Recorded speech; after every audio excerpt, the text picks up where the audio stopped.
Early rain should quickly move away, and then the cloud will break up, meaning it will turn brighter here as we go through the morning. As the weather front pushes southwards, it will bring cloud and outbreaks of rain with brighter weather in the north. And that's how the weather is shaping up during tomorrow morning.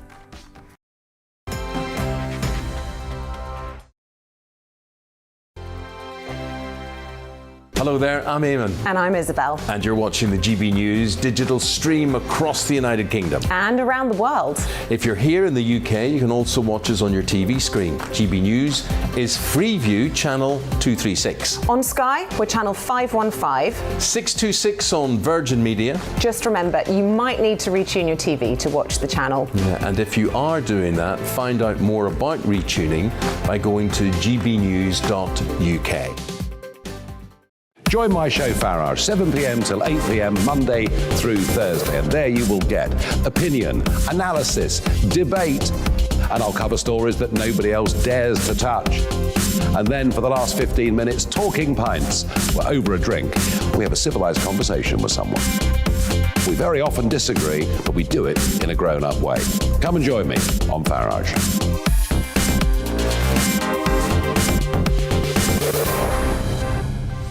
I'm Dan Wootton. Join me Monday to Thursday from 9 to 11 for the feistiest and most fun news debate on TV, where free speech reigns. I'll bring you a sharp take on the day's biggest stories, bombshell newsmaker interviews, and A-list guests. And I guarantee you, no spin, no bias, no censorship, and no reason to go to bed. That's Dan Wootton tonight, Monday to Thursdays from 9 on GB News. Hello there, I'm Eamon Holmes. And I'm Isabel Webster. And we hope you can join us for Breakfast with Eamon. And Isabel. You make me laugh out loud, belly laugh. Is that important first thing in the morning? Yeah, absolutely. And there's me trying to be deadly serious. News is a serious business. Yeah, I have to rein you in sometimes. Well, it doesn't stop us laughing at it. It doesn't stop us having an opinion on what's going on. Yeah. And it certainly will not stop us reflecting what you think. Weekdays from 6 to 9:30 on GB News.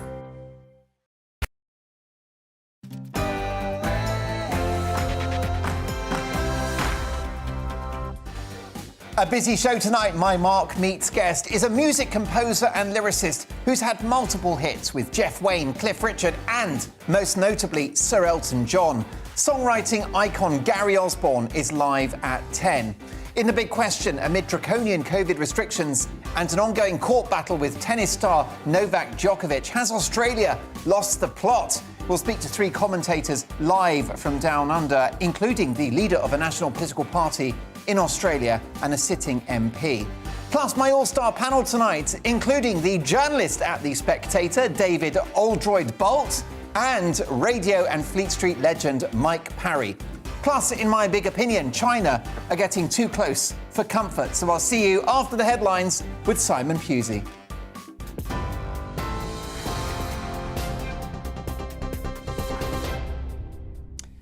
Thanks, Mark. I'm Simon Pusey. In the GB newsroom, the Prime Minister is facing mounting pressure to resign from opposition leaders, but also from MPs within his own party.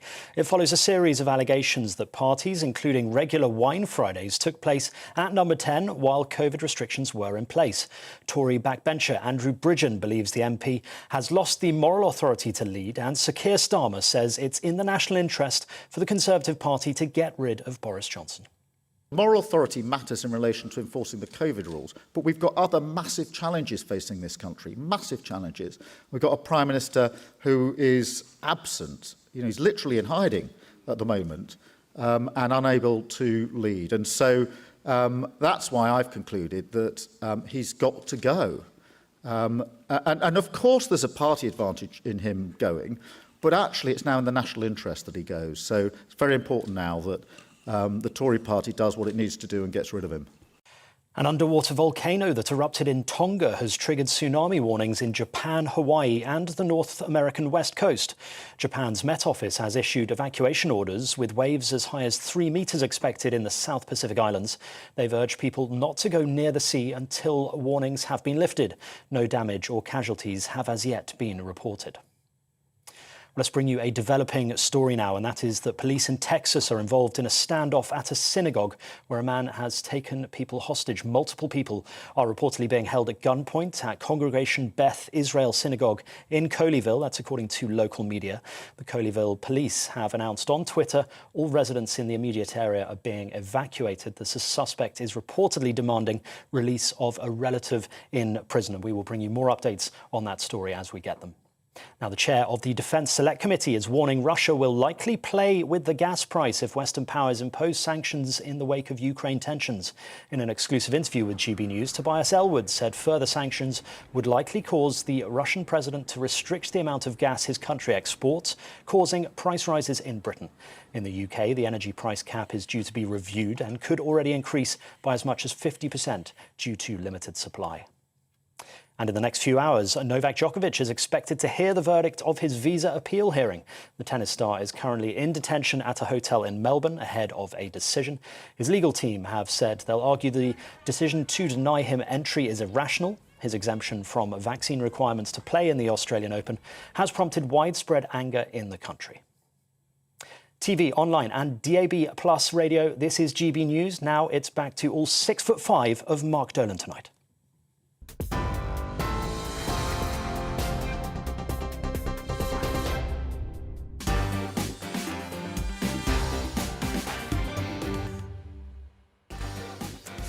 Brilliant stuff. Great to have your company. It is Saturday, the 15th of January. You are watching and listening to Mark Dolan tonight. A really busy 3 hours to come. My Mark Meets guest is a music composer and lyricist who has had hits with Jeff Wayne, Cliff Richard, and most notably, Sir Elton John. Songwriting icon Gary Osborne is live at 10. He joins me in the studio, and oh boy, has this guy got a story to tell.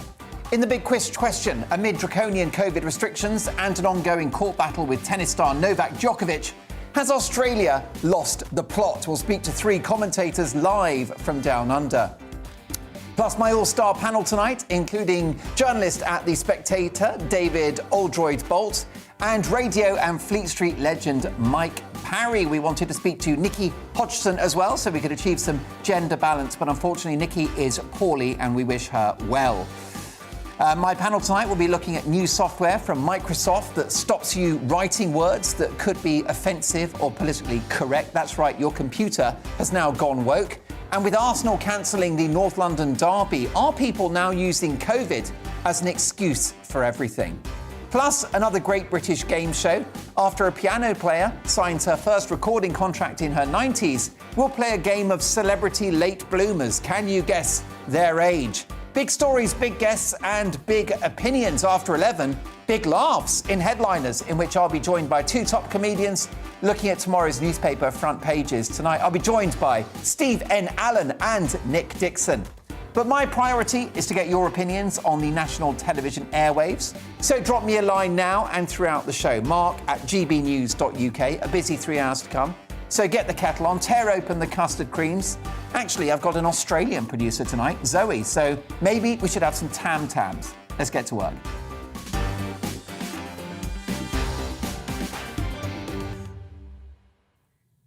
China is getting too close for comfort.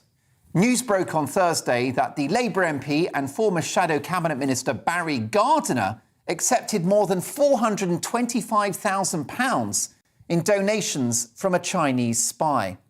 MI5 issued an interference alert to MPs about the activities of Christine Lee, a Chinese national, a top lawyer who first began making financial contributions to British politicians 17 years ago.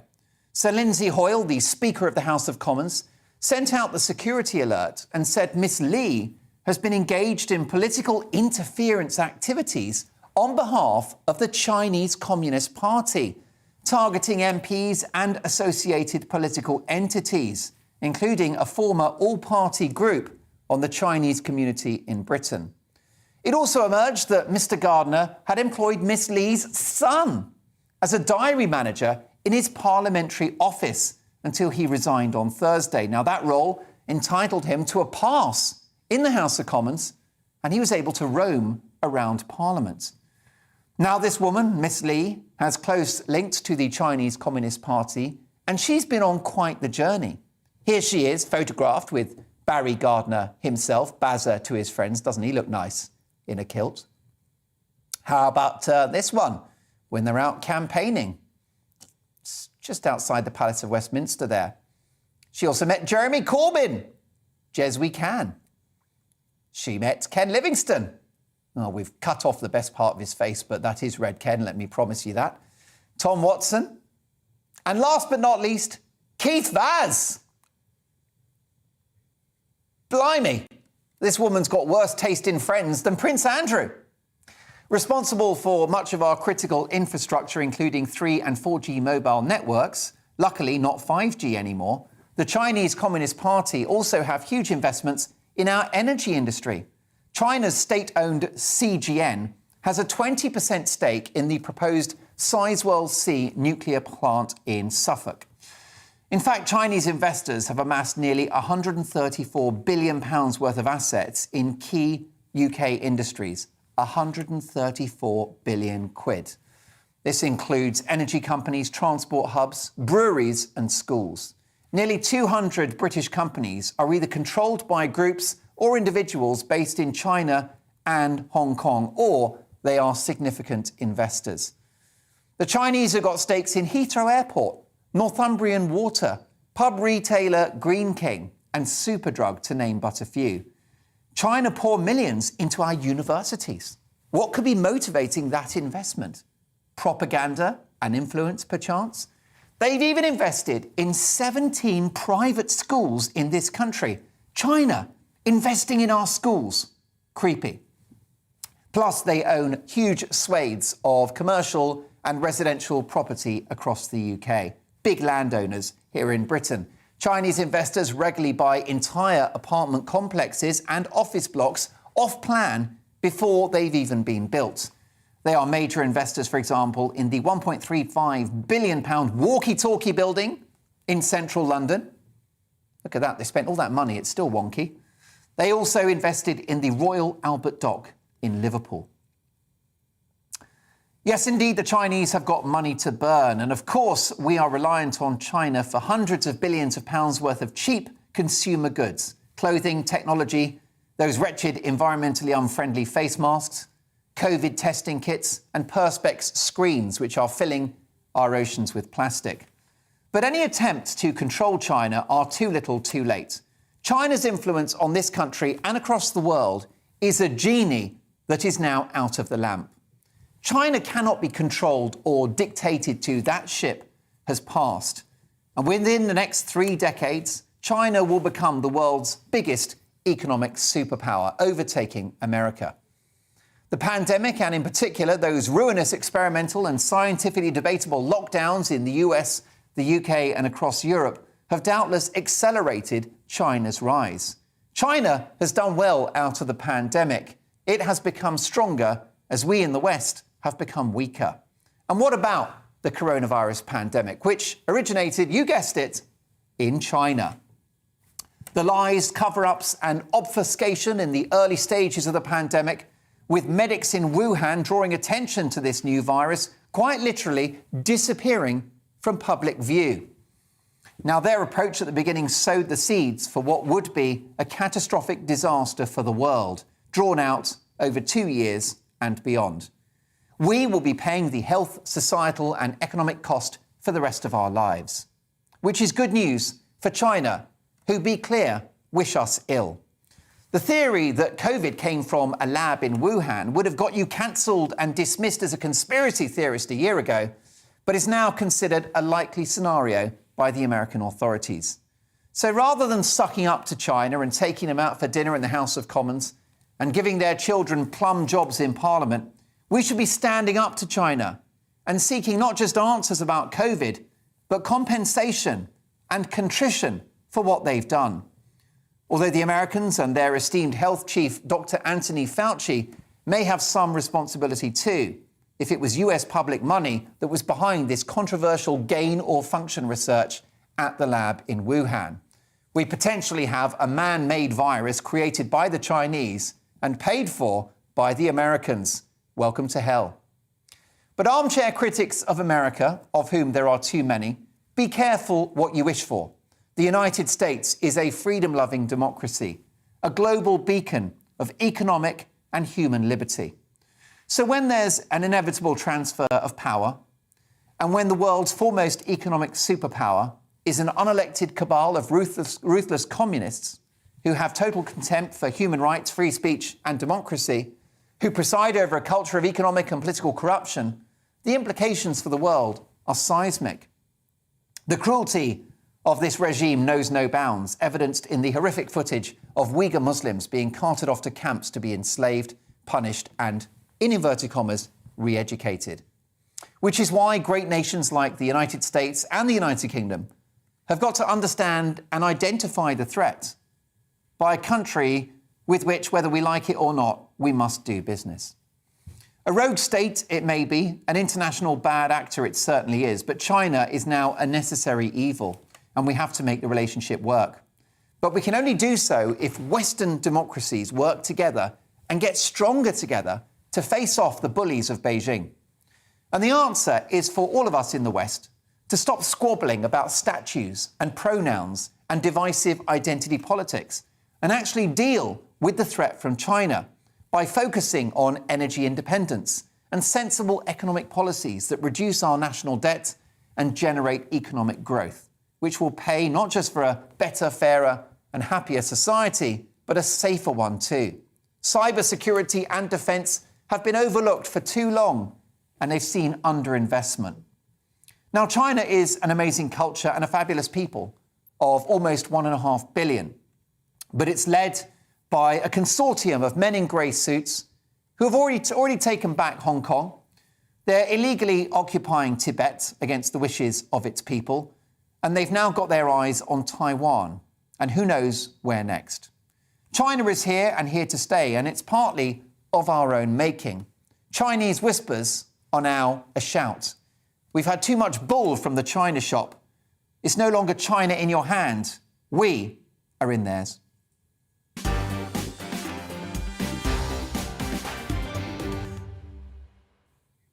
With me reacting to the big stories of the day is my all-star panel. I'm delighted to welcome, new to the show and very welcome, David Oldroyd-Bolt, columnist and political consultant. We're just getting David shot up. By the way, we wanted to invite the brilliant journalist Nikki Hodgson, as we love a bit of gender balance on this show, but Nikki is poorly and we wish her well. Alongside David Oldroyd-Bolt, we also have... Oh, there he is. There's David. Let's get a shot of David. Handsome devil that he is. Thank you, sir.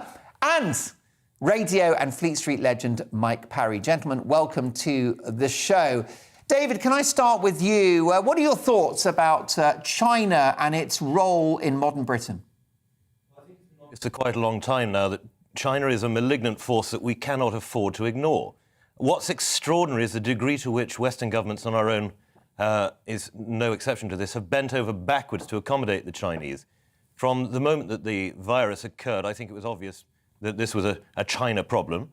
And I think anybody who was saying that this was not, it could not be conceived to be some kind of threat, that it could not be conceived to be something that was released deliberately, was either foolish or themselves malignant.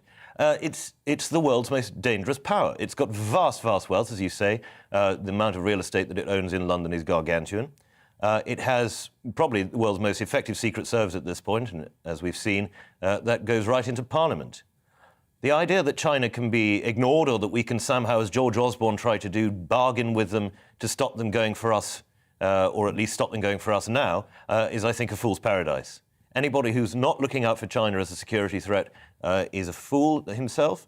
Anybody who's trying to do business with China without being aware of the fact that they want to bring down the West for their own glorification is a fool. And we've got to be aware of this. We've got to be aware of the extent of Chinese money and influence, and we have got to be aware of the fact that they wish us nothing but ill.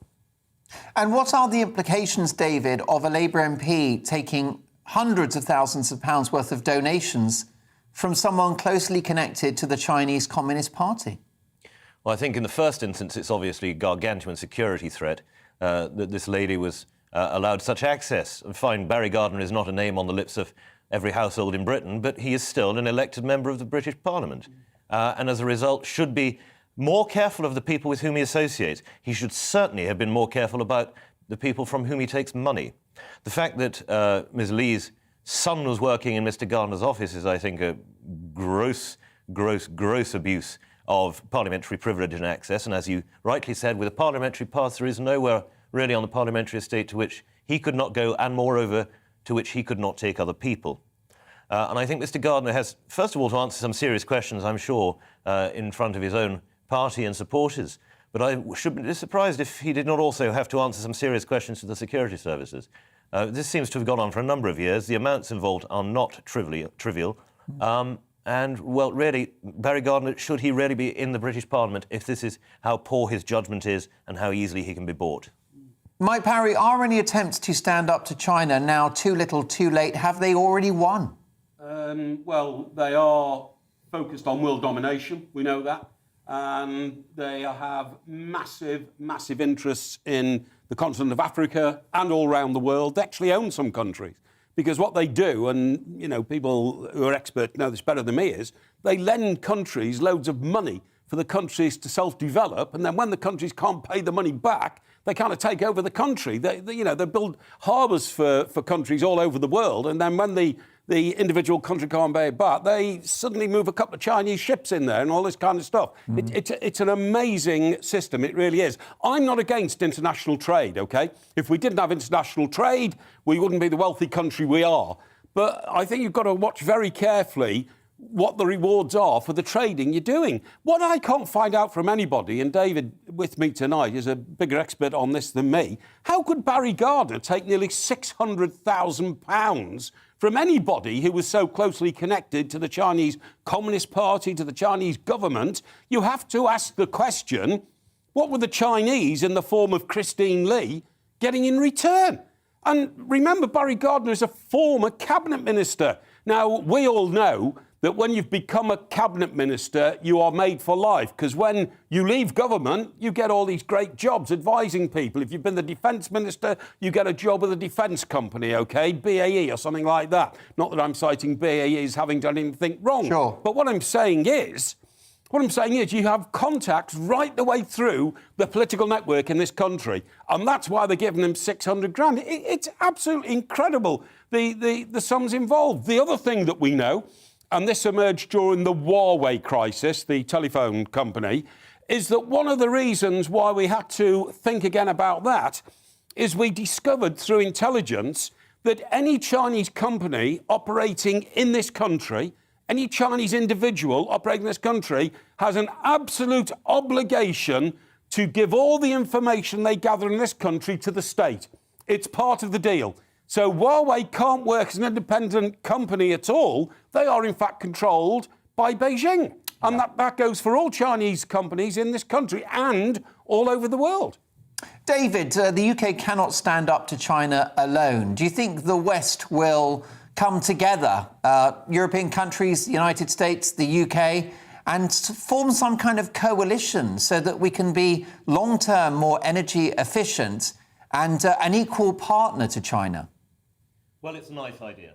I don't really think it's particularly likely. There's a possibility, I suppose, of what you might call the Anglosphere, of New Zealand, Australia, Canada, the United Kingdom, and us going against China, or at least standing up to it. And as Mike says, there is the Five Eyes initiative. But I don't think really that continental Europe is bothered by China. I don't think that they're aware of the danger that China poses, because, of course, they have nearer to them a not quite equally great threat, but still a gargantuan threat in Russia. So I think it is going to be up to us, the English-speaking nations of the world, who are, I think, most directly affected by China's malign influence, to stand up to it. Now, of course, this is something that our Australian and New Zealand cousins know very well, being in the direct global sphere of influence of China.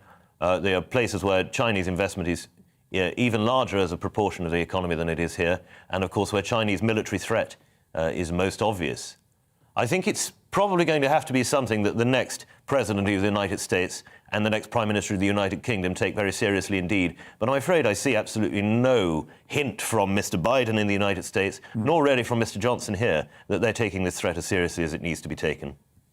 Well, I think you'll agree I'm travelling business class with my panel tonight. They will return later in the hour. We'll have a look at the fact that the European Medicines Agency have actually been warned by Twitter that they've had misleading content. That's right, they've been censored by Twitter over their comments on booster vaccines. So has tech censorship got out of control? Plus, Microsoft have a new woke spelling tool, which means that when you're writing an email or a document, if you write something that appears to be offensive in some way, it'll offer you an alternative word. So your computer just got woke. We'll discuss that very, very shortly. Also next, with all eyes on Australia as the Novak Djokovic visa case rolls on. Has Australia lost the plot? I'll be joined by a host of guests from Down Under to weigh in on that one. And don't forget, my Mark Meets guest at 10 is a songwriting legend. Gary Osborne, lyricist to Elton John and many others, joins me in the studio. Lots to get through. Don't forget, big laughs and big opinions after 11 with headliners. I'll see you after this.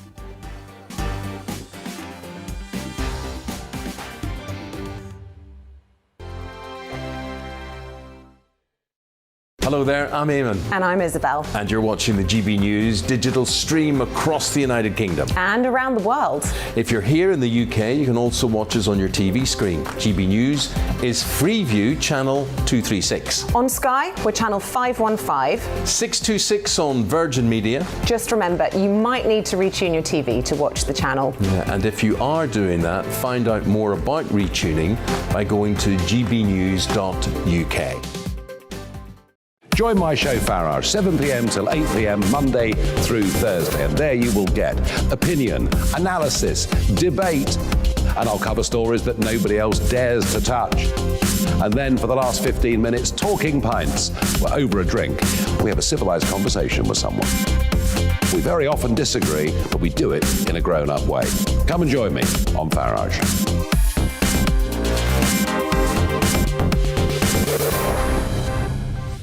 I'm Dan Wootton. Join me Monday to Thursday from 9 to 11 for the feistiest and most fun news debate on TV, where free speech reigns. I'll bring you a sharp take on the day's biggest stories, bombshell newsmaker interviews, and A-list guests. And I guarantee you, no spin, no bias, no censorship, and no reason to go to bed. That's Dan Wootton tonight, Monday to Thursdays from 9 on GB News. Hello there, I'm Eamon Holmes. And I'm Isabel Webster.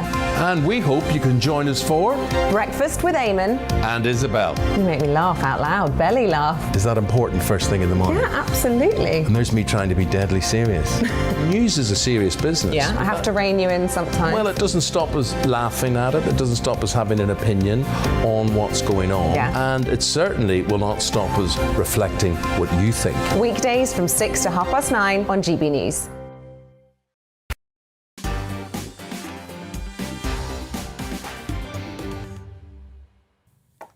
Big reaction to my big opinion monologue. Let's get to some of your views. Alex has said, Mark, China is churning out new Navy frigates on a monthly basis. They're the first country to achieve supersonic missile technology. Have no doubt we need NATO and our Indo-Pacific allies to counter their enormous military strength. Sandra says, hi Mark, I cannot believe that previous governments haven't picked up on this years ago. Seriously. Luckily, I'm in my 70s and basically I can say everything in one sentence. I'm very glad I'm on my way out. Well, Sandra, let's hope that doesn't happen anytime soon. Thanks very much for your email. How about Deborah, who says, hi Mark, we need to concentrate on the question of why did Fouchy fund gain of function research? What was the purpose? Perfectly reasonable question. And Mark says, good evening.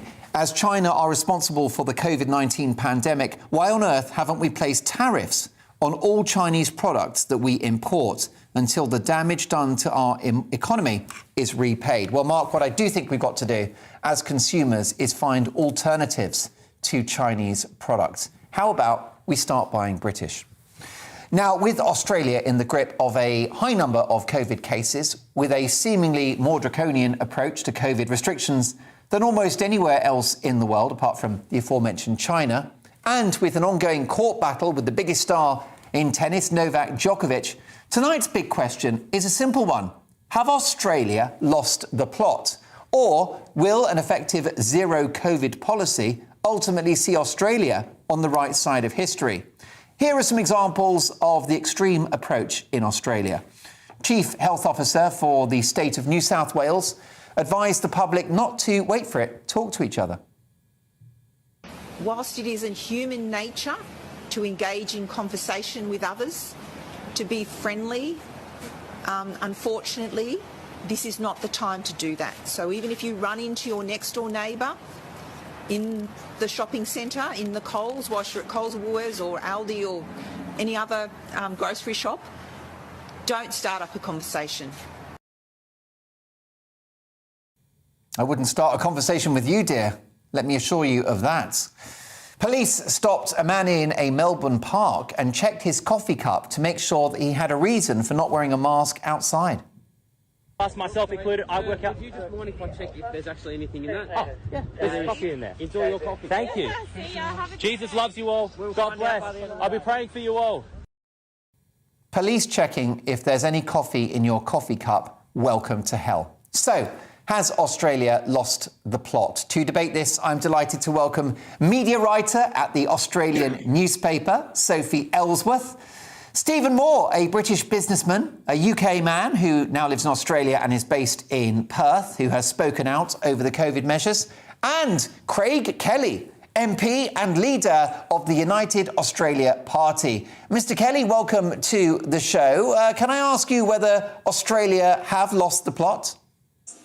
Well, I think, Mark, you're absolutely right. We've seen with this latest Djokovic decision, he's effectively a political prisoner in our country today. He hasn't been locked up or taken his liberties away for anything he's actually done. It's because of an opinion that he has that he thinks he should have the free right to decide what type of chemicals he injects into his body, which as a professional athlete surely should be his basic right. So it's effectively he's been arrested for a thought crime and is a political prisoner today in this country. There's nothing that he's done wrong in his visa application. The government has been very clear on that today. His visa application, all the paperwork they said was right. He entered the country lawfully, but apparently he's going to incite some anti-vax sentiment. Now, what's actually happening, anti-vax sentiment is code for those that believe in freedoms and liberties, that have the free choice to what you should inject into your body. So, look, you're right. We've lost the plot down here. This is international embarrassment. This is just a political decision, and it's a sad day to be an Australian. Mr. Kelly, how is the treatment of Novak Djokovic going down among the Australian public? Well, sadly, there's a bit of mixed opinion about this. I was at a rally yesterday, and of course, the support for him was overwhelming. But there is a small segment of our community that is vindictive and spiteful and wants to see Mr. Djokovic punished, basically because they feel, in many cases, they've been subject to many unfair government regulations over the past 2 years, brutal treatment by the police in many circumstances, and sort of think that, well, maybe Djokovic deserves this punishment as well. But I think when most Australians think about this, they will realise that we're truly a great sporting nation, and this is not the true Australia, or not the Australia that I believe, the Australia that I believe in. Sophie Ellsworth, great to have you on the show, media writer at The Australian. The Australian authorities will point to the fact that Australia have had a far lower COVID death toll than many other countries in the world, including the UK. Oh, absolutely, Mark. Look, we've locked down this country for almost 2 years. We've become a hermit kingdom and at immense cost, Mark. I mean, we're heading towards $1 trillion in debt. We've seen people split up from their loved ones, their families, their friends. People couldn't get in and out of the country. So much toll has been taken in Australia to go for this insane policy of COVID zero. Now we've opened up our borders and we've got more than 700,000 active COVID cases in Australia. Our COVID zero policy has failed miserably. And at what cost, Mark, to the Australian population? It's crazy now to think we were chanting every day, you know, can we get to COVID zero? Can we have a donut day where there's not a single COVID case in each state, to now go to this other extreme where we've got hundreds of thousands of cases and growing, and the cost on the Australian population has been so immense, it shows that this policy of COVID zero is utterly flawed and is a complete failure of the both Australian and state governments. Yes, and Sophie, of course, you're speaking to us from Victoria. Stephen, who I'm going to speak to, is in Western Australia in Perth, and Craig is in New South Wales. So, Sophie, how different have the restrictions been in different states? Well, Mark, as has been widely publicised, Melbourne has been the most locked down city in the world. You know, down here in Victoria, I've lived through pretty much 6 lockdowns, as have millions of others. We've been locked out of being able to go across the state borders. We are meant to be a federation, but instead we've become singular entities. And basically, you couldn't get across the border from one state to another for months on end. This is not Australia, Mark. This is embarrassing. In fact, sometimes I'm embarrassed to say I'm Australian because the perception is we're easygoing, we're all lovely people down here, we're all pretty casual and blasé. Well, COVID's turned a lot of us very nasty, and it's made our politicians and bureaucrats have immense control over our lives, and it's cost many of us dearly, Mark. And it's not just in COVID cases and COVID deaths. It goes far beyond that in the mental health impacts, the impacts on businesses. This is going to be around for a long time. The impact on young children being unable to go to school, Mark. It's been cruel. I think it's been unnecessary. And I think the politicians and bureaucrats have an awful lot to answer for of what they've done to so many Australians' lives.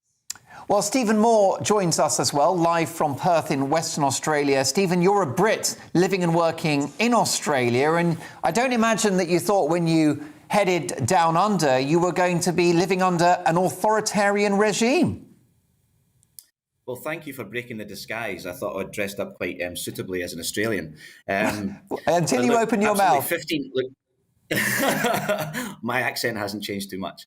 15 years ago, I came out to Australia and I watched the Paul Hogan show and I watched Neighbours, and I had a basic understanding that this was a free democratic country. But what I have seen is the COVID pandemic being used as an excuse for a massive overreach of power. Effectively, with the emergency powers that are here in Australia today, they have had a bureaucracy that's brought into place measures which actually end democracy. There's no democracy. These health edicts that are being passed across all different states are totalitarian diktats from a very tiny number of very powerful individuals. And, just the other day, we found out that as of the 31st of this month, Western Australians who are unvaccinated will be unable to enter any indoor public arena other than supermarkets, service stations, hairdressers, and brothels. Now, if this is about health, I would question the actual efficacy of any of the lockdowns. There's no scientific studies that actually back up any of these moves. In fact, they're coming for our children, Mark. I'm seriously considering leaving this country, and I am very hopeful at this election, parties like Craig Kelly's, Pauline Hanson's, these parties, the alternative parties, come to the fore, because effectively left and right is gone in politics. Everything else is irrelevant. Novak Djokovic is a distraction. We have tyranny and we have freedom. And it's an absolute pleasure to be on air with Craig Kelly, who is standing up, and his history. If you research what Craig Kelly has been saying, it's fabulous to hear. But we must get rid of the establishment, because the establishment is absolutely controlled, and the narrative that they have pushed has created division and fear, where people are walking down the street looking at each other. I can tell you, in Western Australia, people are very, very concerned. As of the 31st, you are vaccinated and unvaccinated. It's effectively, the gas chambers in Nazi Germany that wasn't the start of the discrimination. It started like this. And people are very, very scared on the ground here, and they are really, really hoping that there's a change at this election, because we were demonstrated also through the Supreme Court decision that there are no rights for ordinary Australians. As a Scot, I know we have common law. We have protections. In Australia, we have none.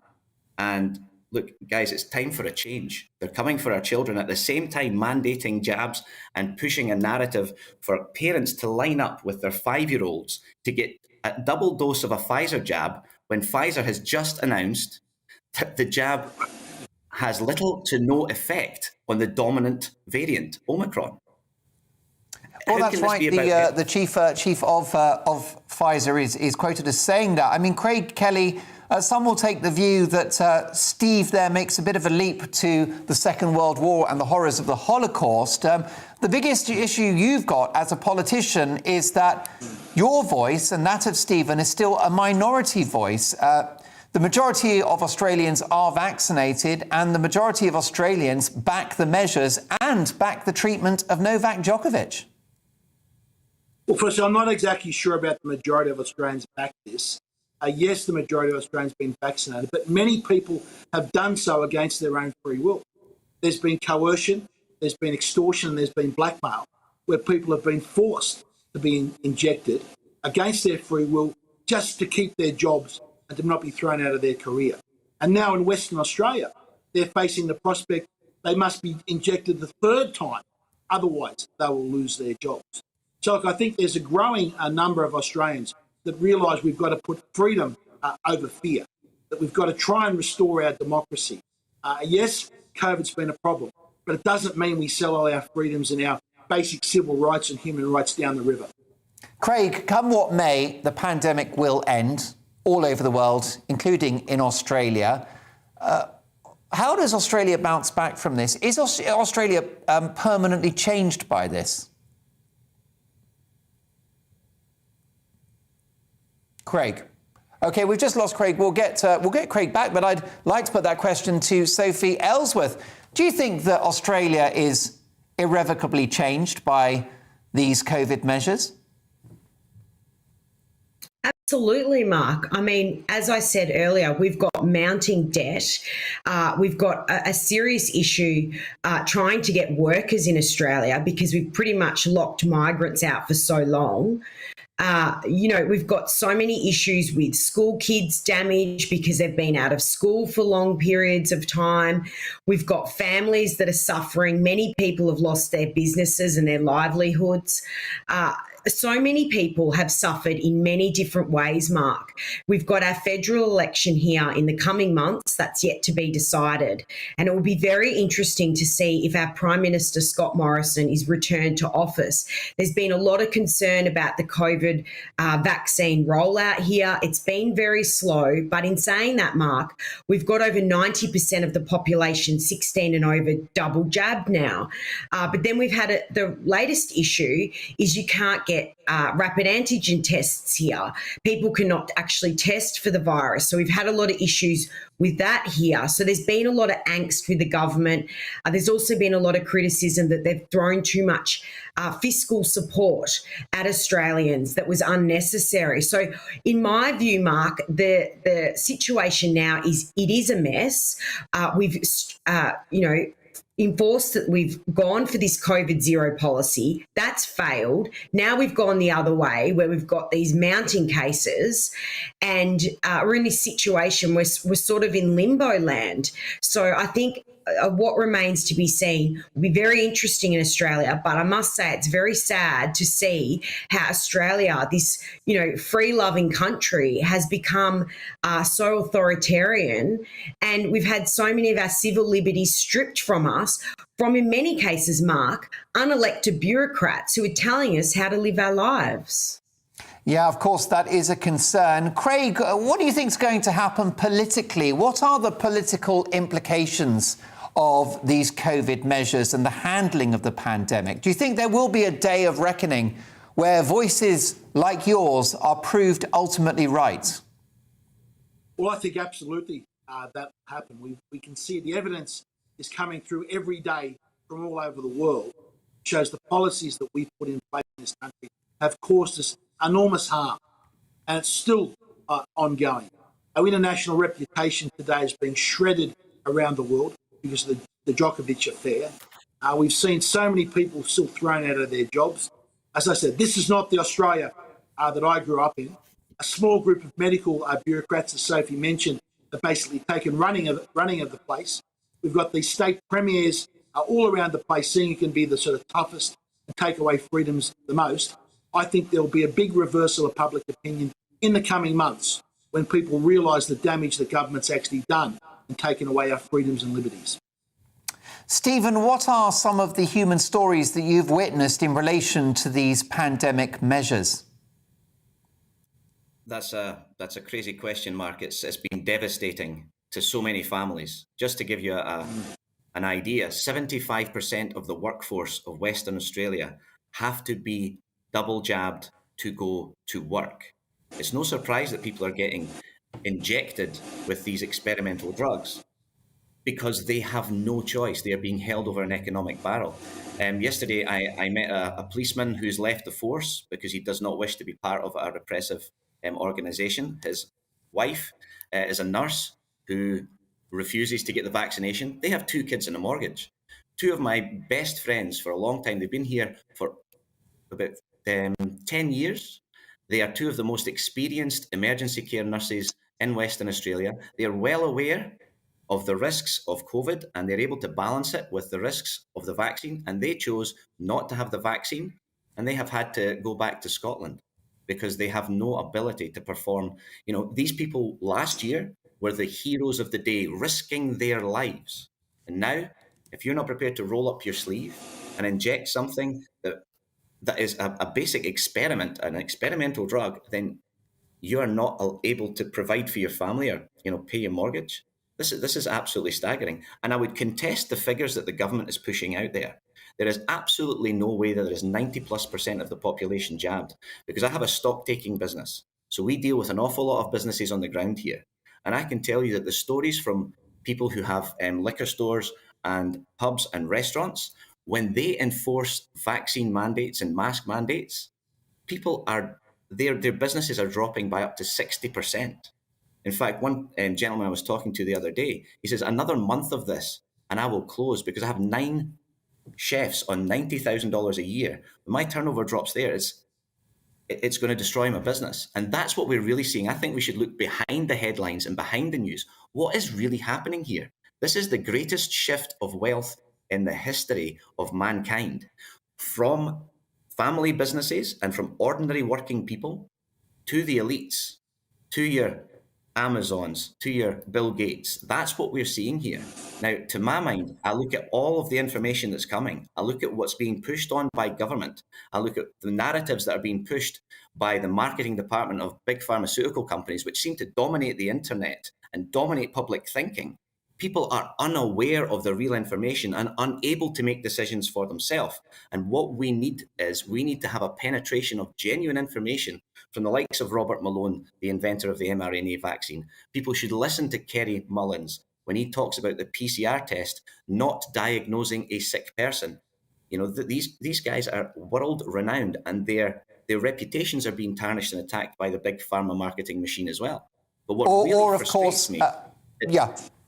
Well, you've got, haven't you, Professor Jay Bhattacharya, one of the most respected medics on the planet from Stanford Medical School, who said that he thinks lockdowns have been the biggest public health mistake in history. So many will take that view. Of course, I should point out that the authorities in this country are clear that the vaccine is very, very safe and, of course, a fantastic preventer of death and serious illness.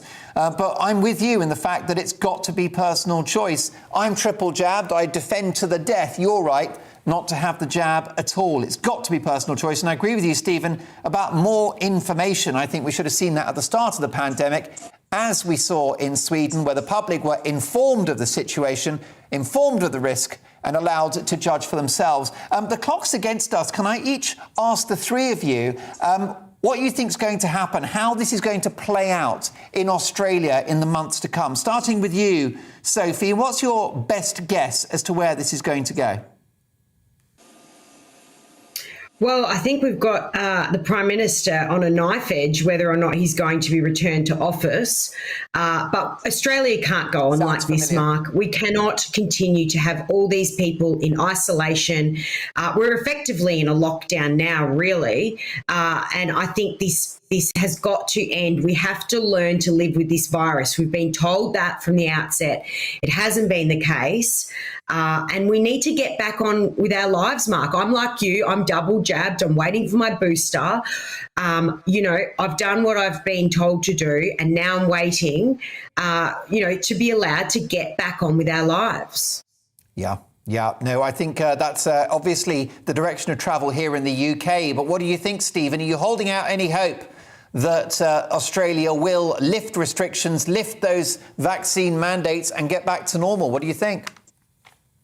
Well, I think once those drunk on power have the threat from the election coming up, they're trying to make political capital out of it. And I believe that making political capital out of bullying a section of your citizens is going to bite them. And I really believe that parties such as Craig Kelly's, Pauline Hanson's, Australia First, etc., I believe these new parties are going to come in, and I think they're going to take a chunk of the vote. And I have to be honest, Mark, I pray that they do, because if there's no change and things continue in the direction they are, the amount of anger and the amount of frustration and divisiveness that's happening in ordinary Australian towns and cities, mate, I'll be back in the UK as quick as you can say it to protect my children.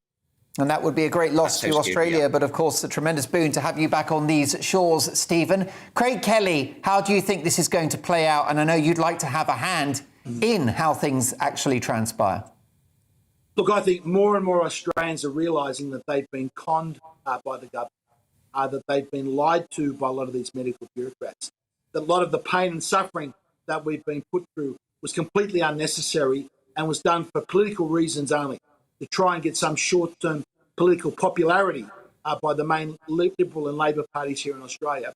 And at this next election, I'm expecting a revolution where the United Australia Party and other minor parties are going to get a very, very substantial section of the vote. Australians had enough. My profound thanks to Sophie Ellsworth, who is a media writer at the Australian newspaper. She's also a contributor to Sky News Australia. Stephen Moore, a British businessman, a Scotsman no less, now based in Perth, a critic of the COVID measures seen in Australia, and Craig Kelly, MP, leader of the United Australia Party, who predicts a political revolution. Ladies and gentlemen, thank you so much for your time on that one. Let me bring you the results of our Twitter poll. Have Australia lost the plot in relation to COVID? 72.7% of you say yes, Australia has indeed lost the plot. 27.3% say no.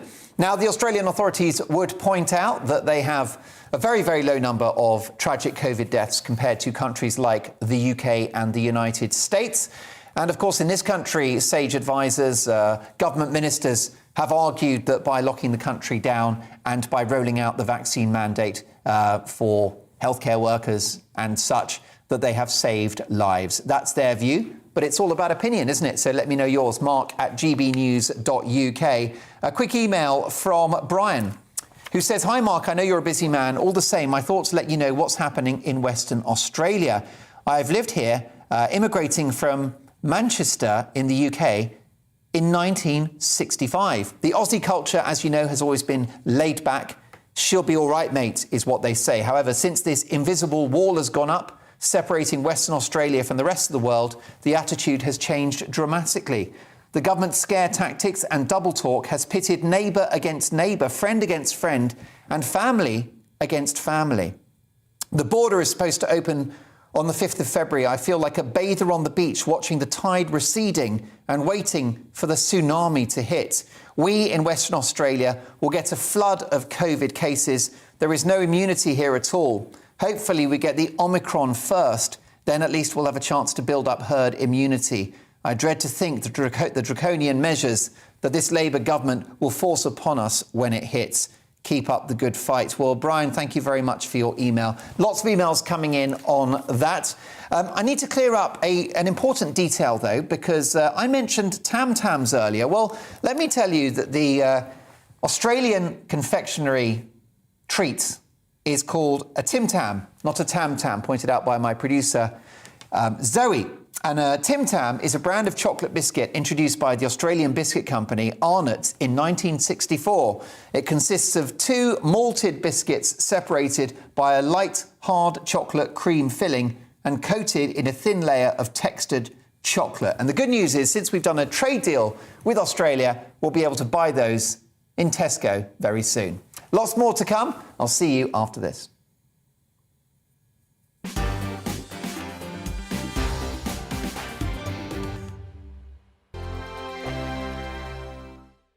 Hello there, I'm Eamon. And I'm Isabel. And you're watching the GB News digital stream across the United Kingdom. And around the world. If you're here in the UK, you can also watch us on your TV screen. GB News is Freeview channel 236. On Sky, we're channel 515. 626 on Virgin Media. Just remember, you might need to retune your TV to watch the channel. Yeah, and if you are doing that, find out more about retuning by going to gbnews.uk. Join my show Farage, 7 p.m. till 8 p.m. Monday through Thursday. And there you will get opinion, analysis, debate, and I'll cover stories that nobody else dares to touch. And then for the last 15 minutes, talking pints. We're over a drink. We have a civilized conversation with someone. We very often disagree, but we do it in a grown-up way.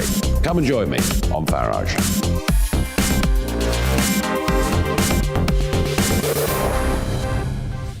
I'm Dan Wootton. Join me Monday to Thursday from 9 to 11 for the feistiest and most fun news debate on TV, where free speech reigns. I'll bring you a sharp take on the day's biggest stories, bombshell newsmaker interviews, and A-list guests.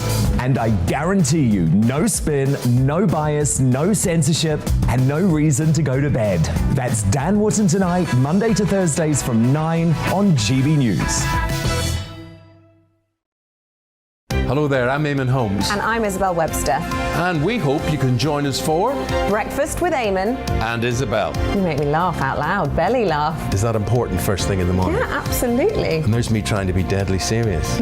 News is a serious business. Yeah, I have to rein you in sometimes. Well, it doesn't stop us laughing at it. It doesn't stop us having an opinion on what's going on. Yeah. And it certainly will not stop us reflecting what you think. Weekdays from 6 to 9:30 on GB News.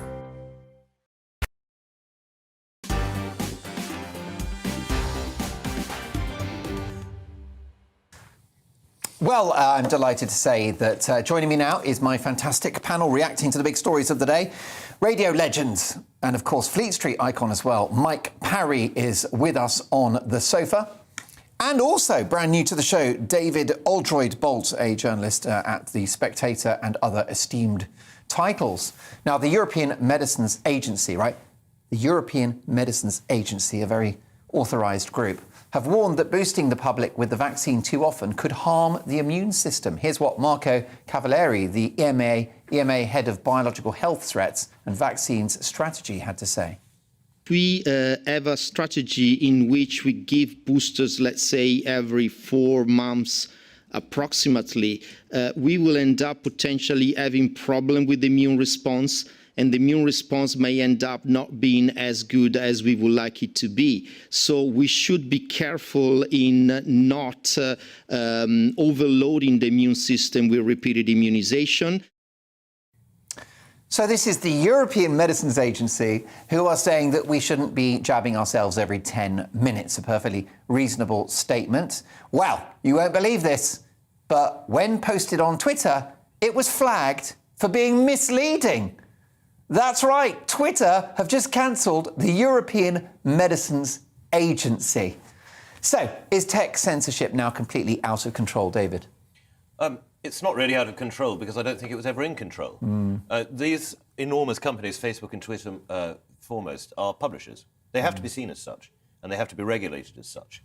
I remember in the beginning of the pandemic, if you posted anything on Facebook suggesting that the virus might have leaked out of a lab in Wuhan, that would be not only flagged up as misleading, that would be removed. Yeah. And indeed, if you retweeted or put on Facebook the study by the Danes about mask efficacy that The Spectator wrote a really well-sourced piece on, that was flagged up as misleading. Now, these are companies with an agenda, and the agenda, well, who knows what it is, but it's clearly not to give people open access to all sides of information about these stories. I don't know if they have some kind of interest in whipping up fear. Why could they possibly do that? Why could they indeed? Mike Parry, you've had an esteemed, many decades-long career in Fleet Street. You've been the beneficiary of a free press. Yes. Well, online, we do not have a free press, do we? No, we don't have a free press at all. Have you ever tried to contact Twitter to talk to them about something that's happening with your account? You know, in the early days, you were counting how many followers you got and all that, and then it would suddenly stop for about a month. I don't know why. And you'd think, I'll contact them. But it is impossible to contact Twitter, in my experience. You know, they don't have a headquarters in London. No. You can't get them through an email. You just can't contact them. So any organisation like that, you've got to ask two things. A, what are they hiding? B, when these sort of ridiculous announcements come out, who is actually making the decision? Is it a Dr. No-type character sitting there in a couch with a white cat on his knees deciding what the world should know and what the world shouldn't know, and actually what the world should get as his or her particular view on a subject? We simply don't know. So it's really a very sinister organisation, isn't it, that can make up your minds for you by trying to teach you and to train you in how you should think without any explanation behind what that random theory-making process is. It's ridiculous. Yes, although I think when these platforms lose their credibility by cancelling the European Medicines Agency, I think people will go elsewhere. And there are other social media platforms that have promised that they will not. They will not. They are established. Sorry to interrupt, but there are going to be disruptors, aren't there? We've got Getter, which is now, I think, growing, you know, by the day. Yes. And I just wonder whether these companies will, in the end, consume themselves. Well, I think that's inevitably going to be the way that it happens, because people will realise that they are only ever receiving one particular viewpoint. The stories that are allowed to be put on Facebook, for instance, or the stories that Twitter doesn't mark as misleading, and they're going to seek another arena. Yeah, and so they should, frankly. Lots more to come. David Oldroyd-Bolt and Mike Parry returning in the next hour. What a fabulous panel. Coming up, my Mark Meets guest is Gary Osborne, one of the most successful songwriters in the country. He's written an album or two or three with Elton John. He's had hits with so many people, Cliff Richard and Jeff Wayne and many more. So he's live in the studio. Get your questions in now. Mark at gbnews.uk. See you in 2.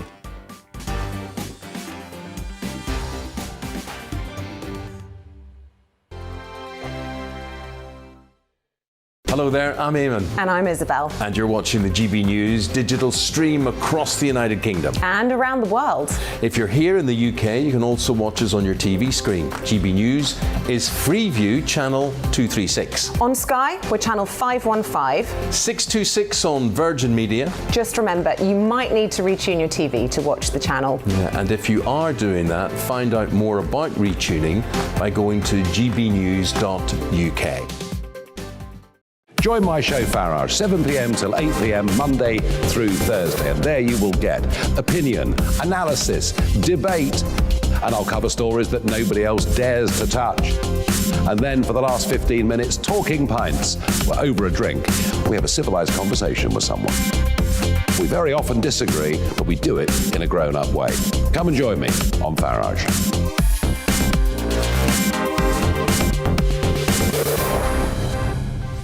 I'm Dan Wootton. Join me Monday to Thursday from 9 to 11 for the feistiest and most fun news debate on TV, where free speech reigns. I'll bring you a sharp take on the day's biggest stories, bombshell newsmaker interviews, and A-list guests. And I guarantee you, no spin, no bias, no censorship, and no reason to go to bed. That's Dan Wootton tonight, Monday to Thursdays from 9 on GB News. Hello there, I'm Eamon Holmes. And I'm Isabel Webster. And we hope you can join us for Breakfast with Eamon and Isabel. You make me laugh out loud, belly laugh. Is that important first thing in the morning? Yeah, absolutely. And there's me trying to be deadly serious. News is a serious business. Yeah, I have to rein you in sometimes. Well, it doesn't stop us laughing at it. It doesn't stop us having an opinion on what's going on. Yeah. And it certainly will not stop us reflecting what you think. Weekdays from 6 to 9:30 on GB News.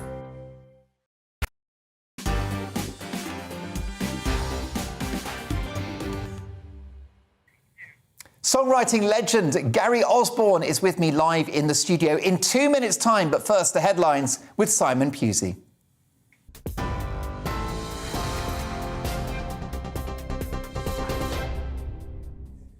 Thanks, Mark. I'm Simon Pusey in the GB newsroom. The Prime Minister is facing mounting pressure to resign from opposition leaders as well as MPs within his own party.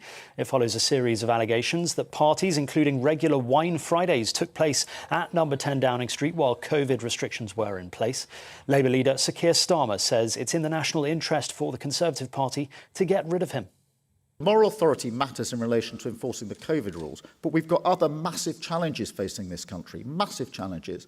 We've got a Prime Minister who is absent, he's literally in hiding at the moment, and unable to lead. And so that's why I've concluded that he's got to go. And of course there's a party advantage in him going, but actually it's now in the national interest that he goes. An underwater volcano that erupted in Tonga has triggered tsunami warnings in Japan, Hawaii and the North American west coast. Japan's Met Office has issued evacuation orders with waves as high as 3 metres expected in the South Pacific Islands. They've urged people not to go near the sea until the warnings have been lifted. People have also been told to evacuate the coastline of Chile and the Bay Area of San Francisco. No damage or casualties has as yet been reported. In the US, police, SWAT officers and FBI have asked residents of Coleyville, Texas, to avoid the area after a man has reportedly taken people hostage at a synagogue. Multiple people are being held at gunpoint at Congregation Beth Israel. Local media report a man could be heard talking about religion but saying he didn't want to see anyone hurt. No injuries have as yet been reported. We will, of course, keep you updated on this story as we get it. Novak Djokovic has been escorted by immigration officers to the hearing which will decide his fate in the Australian Open. The tennis star has been held in detention at a hotel in Melbourne ahead of the decision. His legal team have said they'll argue that to deny him entry is irrational. His exemption from vaccine requirements to play in the Grand Slam has prompted widespread anger in the country. And vigils have been held in Belfast, London and around the world in memory of the 23-year-old Aisling Murphy. The teacher was found dead after going for a run on the banks of the Grand Canal in Tullamore in Ireland. The Garda are still looking for her killer, but say they've made significant progress and have identified a new person of interest who's believed to be in hospital in Dublin. Vigils have also taken place in Glasgow, Edinburgh and Brisbane, Australia. TV, online and DAB Plus radio, this is GB News. Now it's back to Mark Dolan tonight.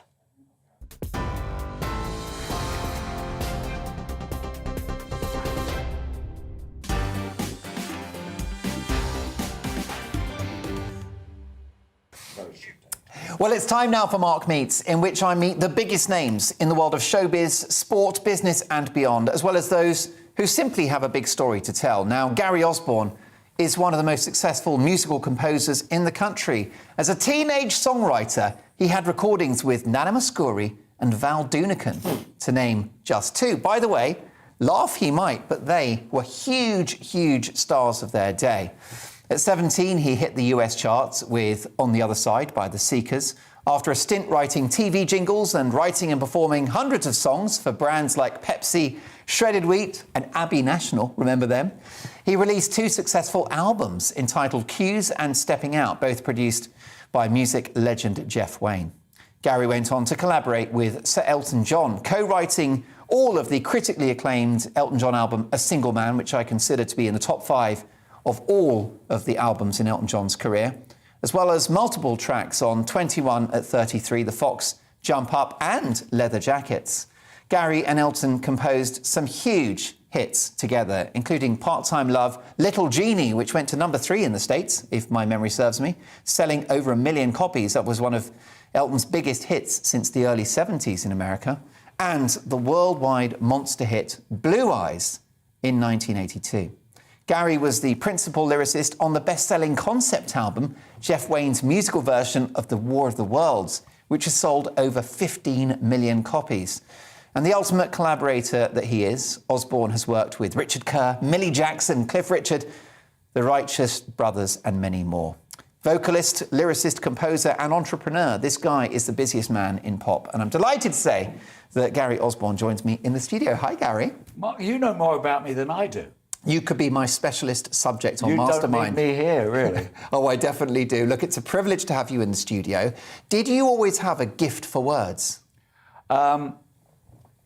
I would not be the right person to answer that question, but I always loved words. But what I principally loved was music. You know, I'm second generation. My father was a composer, musical director, arranger for people like Shirley Bassey and Eartha Kitt and Johnny Mathis and Judy. He conducted the last concert Judy Garland ever did. Amazing. And so I hung out as a kid with all the big stars of the day. Would be around my house, out the Alma Cogans and the Beverly Sisters and people that your viewers have never heard of.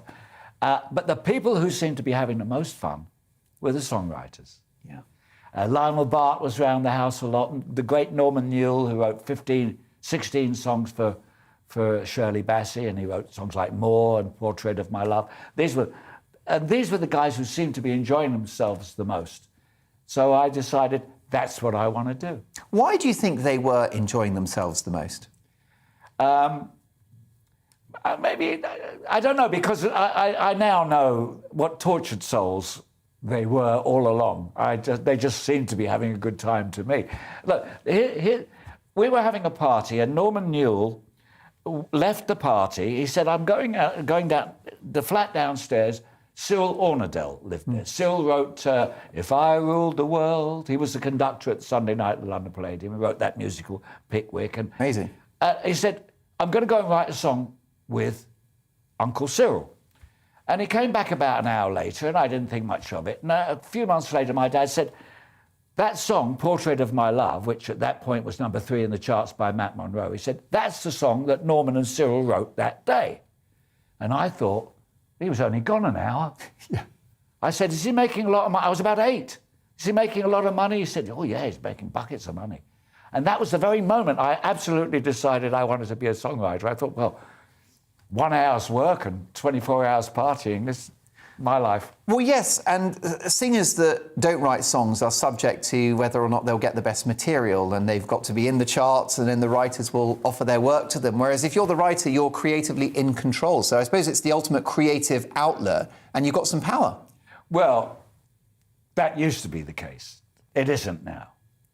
It isn't now. It's very hard to get a song covered at all now. Everyone wants an angle. The producers want a piece of the action. The artist wants their name on it, whether they wrote it or not. They've got their friends. It's so much more. And you also have the spectre of songs with about 8 or 9 writing credits on, and that's too many, isn't it? Absolutely. Well, at that point, I remember a song on the Rita Ora first album, the one that was a hit. I don't know why she's so fantastically successful. The second album didn't do much, but it had 13 writers on it. Well, now, the thing about that is that could be a huge hit, but how much money would there be if you split it 13 ways? I know of guys who are writing hit songs that are driving Uber. Yeah. Because there's just no money.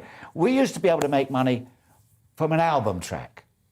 Amazing. Get on an Anne Murray album or a Olivia Newton-John album or a Cliff Richard album. They'd have a hit record. It wasn't yours, but they'd have a hit record. People would buy the album. You'd make a decent living. Who buys an album now? When's the last time anyone bought an album? Yeah. And they don't stream whole albums unless it's Adele or Coldplay or something. So, you got on the album, fantastic news, but look at the check at the end of the year and there's nothing there. No, and of course what's also sad is that album tracks get lost forever now, don't they? Whereas back in the day when you bought hard copy, whether it was vinyl, a cassette or a CD, you'd have to sort of tolerate some of the tracks you didn't enjoy to get to the ones you wanted to hear. And then the ones you didn't enjoy, on that album, Moondance, it was like Moondance. This is so jazzy. But now, of course, it's everybody's the biggest favourite of all. So you were sort of forced to listen to it. Was it so Moondance by Van Morrison, never a single? Not as far as I can tell, no, I don't believe so. It was just that, it was the title track, so it attracted attention, but people thought, well, hang on, this isn't the Van Morrison that we knew at that time. It was very jazzy. Yeah.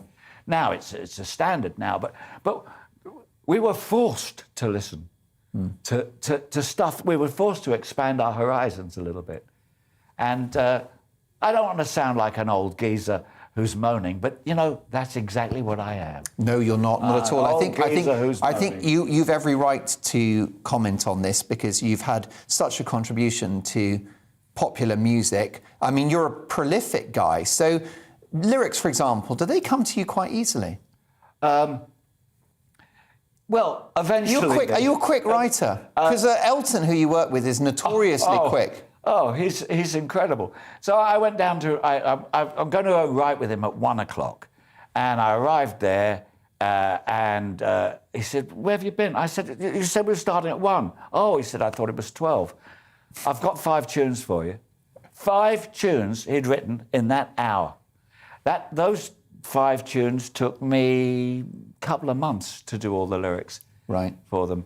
Because if you sing a verse, you sing the melody of the verse is repeated 4 times. That means you need 3 or 4 different sets of words. It's just a more complicated process to get the rhymes and the stresses and all that stuff in the right place and to have a beginning and end and a middle, although not necessarily in that order. Probably that would, beginning, end, middle, probably wouldn't...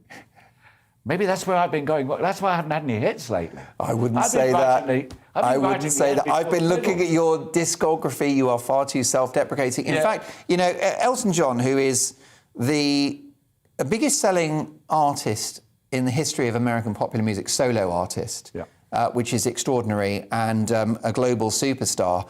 But you've been part of that success because he's really only written with 3 people that I can judge, and that would be Bernie Taupin, yourself, and Tim Rice, predominantly. You know, a couple of collaborations. Those great, I forget the name of the guy. Tom Robinson. Tom Robinson. Well, he wrote a song with Tom. He wrote a nice song with 2 songs with Tom. Lee Hall. Lee Hall. That's what I'm thinking of. Billy Elliot. Sure, and that was great. And he's expanded now to writing with more people. I mean, he had the Scissor Sisters hit that he wrote with them. I Feel Like Dancing. So he's. But at the time I wrote with him, nobody had written with him except Bernie. It was quite a daunting task. You had to follow. So Bernie Taupin, of course, and Elton John collaborated for, I suppose, 7 or 8 years from about, well, the late 60s to the late 70s. And they had a little, not necessarily a falling out, but a little break. It was more a geographical thing. I think they were a little... It's not quite like it is in the movie. No. Not much is quite like it was that's in the movie. But they never really fell out properly. But Bernie was living in LA. London was Elton was very much London-based. And I think they needed a little time apart. And Lord knows it worked because they've written so many wonderful things since then. But they never actually stopped. What I liked about your work with Elton is that it was different to the output of Bernie Taupin and Elton John. Done in a different way. Done in a different way. So let's get to that. So I think, am I right in thinking that you knew Reg from back in the day? No, not really. When did you first meet him? I certainly... In the early 70s, though. You know him about 71, 72. I used to bump into him. We used to smile and nod. Maida Vale. At the Cromwellian Club, where he used to play with Bluesology. Right. And I'd see him there and that. But we really became friends when I wrote the lyric for Amoureuse, which was Kiki Dee's first hit. And Elton, it was my first hit. It was 1971, 2, I think. It was my first hit as a writer. It was Elton's first hit as a producer. It was Rocket Records' first hit as a label, and it was Kiki's first hit as an artist. So it was a real Elton John production. And you were the lyricist on that song. Yeah, and it was so exciting for all of us to have that hit, Kiki's first hit, my first hit, Elton's first as a producer. Believe me, he could not have been more exciting as if... So did he sit there as a producer and actually, you know, do all of the knobs? Yeah, I was going to say. He was at the mixing desk. We don't want to explore the knob twiddling any further than that. No, he with your gift for language, that could be dangerous. He co-produced with a guy called Clive Franks, who was his sound man. So Clive took care of the knobs mostly. And then Elton took over. The one knob that we all get to play with is the up and down, the gain. You know, so even if you're not doing the EQs, you'll say, well, a little bit more of the bass drum, and you push that one up, you know. In fact, my former brother-in-law, Kenny Jones, from the Small Faces, the Faces, and the Who. Who you toured with? When I briefly was in showbiz, I actually toured supporting the Faces, a UK tour. But they used to give him, he would say, a bit more of the bass. They'd give him a fader, especially. It wasn't connected to anything. Brilliant. But he'd move it up and then he could hear the drum louder. They told him many years later, no, that was never connected to anything. There you go. I reckon we've got faders like that here at GB News just to keep me happy. But so therefore Mark, how do you work these hours? And how do you stay sober this late in the evening? That's definitely the hardest bit, let me tell you. Because this is the only time I'm doing it, and I'm already gagging for a drink. Yeah, I tell you, it's thirsty work. But look at amazing guests like you. I say that to all the boys. I am so drunk on excitement to have you here because you've sold so many records. So what happened is that you were acquaintances / sort of professional colleagues on and off. How did the collaboration begin? Well, we became really good friends, and my then partner Jenny, he's the godfather of my son Luke, and one night he just sat down at the piano and played a tune, and he said, "Do you fancy doing a lyric to that?" Well, I said, "What about Bernie?" He said, "Oh, Bernie's had a go at it, and he hasn't come up with anything." I think he may have been fibbing. Mm-hmm. But that fib enabled me, because Bernie was a friend of mine too, and I didn't want to get in the middle of a problem. And it's a hard act to follow. A very hard act. And I'd written The War of the Worlds, so I'd just finished writing The War of the Worlds, and I was fairly confident that I didn't think it was going to do 15 million. I didn't think it was going to be touring 44 years later. Yeah. In fact, I've got the tour dates here. I told Jeff Wayne I'd give it a plug. Oh, well, then we really want to do this at the end of... Please pass that to me, because I want to know. In fact, I'll also ask Zoe... You want tickets? Zoe, well, I'm going to pay for tickets, let's be honest. I've got to pay my way. We don't do freebies here. It's the 8th arena tour of this thing. If you would have told me 45 years ago when I was writing it that I'd even be talking about it now, let alone going to see the 8th arena tour. And it's on as an immersive experience somewhere in London, where it's all kind of holograms and it's really wild. Well, I mean, now we're on it. Let's talk about that. Now, you can get tickets to The War of the Worlds live on stage. All you have to do is go to livenation.co.uk or thewaroftheworlds.com. First of all, tell me about this latest show, this latest incarnation. Well, what can people expect? Well, one thing they can expect is that Justin Hayward's back in it. Brilliant. Because Justin is the voice of, well, originally it was Richard Burton. Yeah. But in the last 4 or 5 tours, it's been Liam Neeson. Because we didn't have the technology back then, which we do have now, so we have Liam Neeson in a full body hologram. Right. I mean, it's quite incredible. He has a little fight. I don't know who's playing the part. Jason Donovan was playing it last time, and they have this little fight on stage. A fight with a hologram. It's quite amazing. It's just, I tell you what, it is just. I have very little to do with. I have nothing to do with putting this show together. My work was done 45 years ago. They very kindly gave me tickets. Jeff pretends to ask my advice. In terms of casting, and then he goes and gets... But he's had some fantastic people. Marty Fipello has been in it, Russell Watson. Jason Donovan did 3 tours in 2 different roles. He just...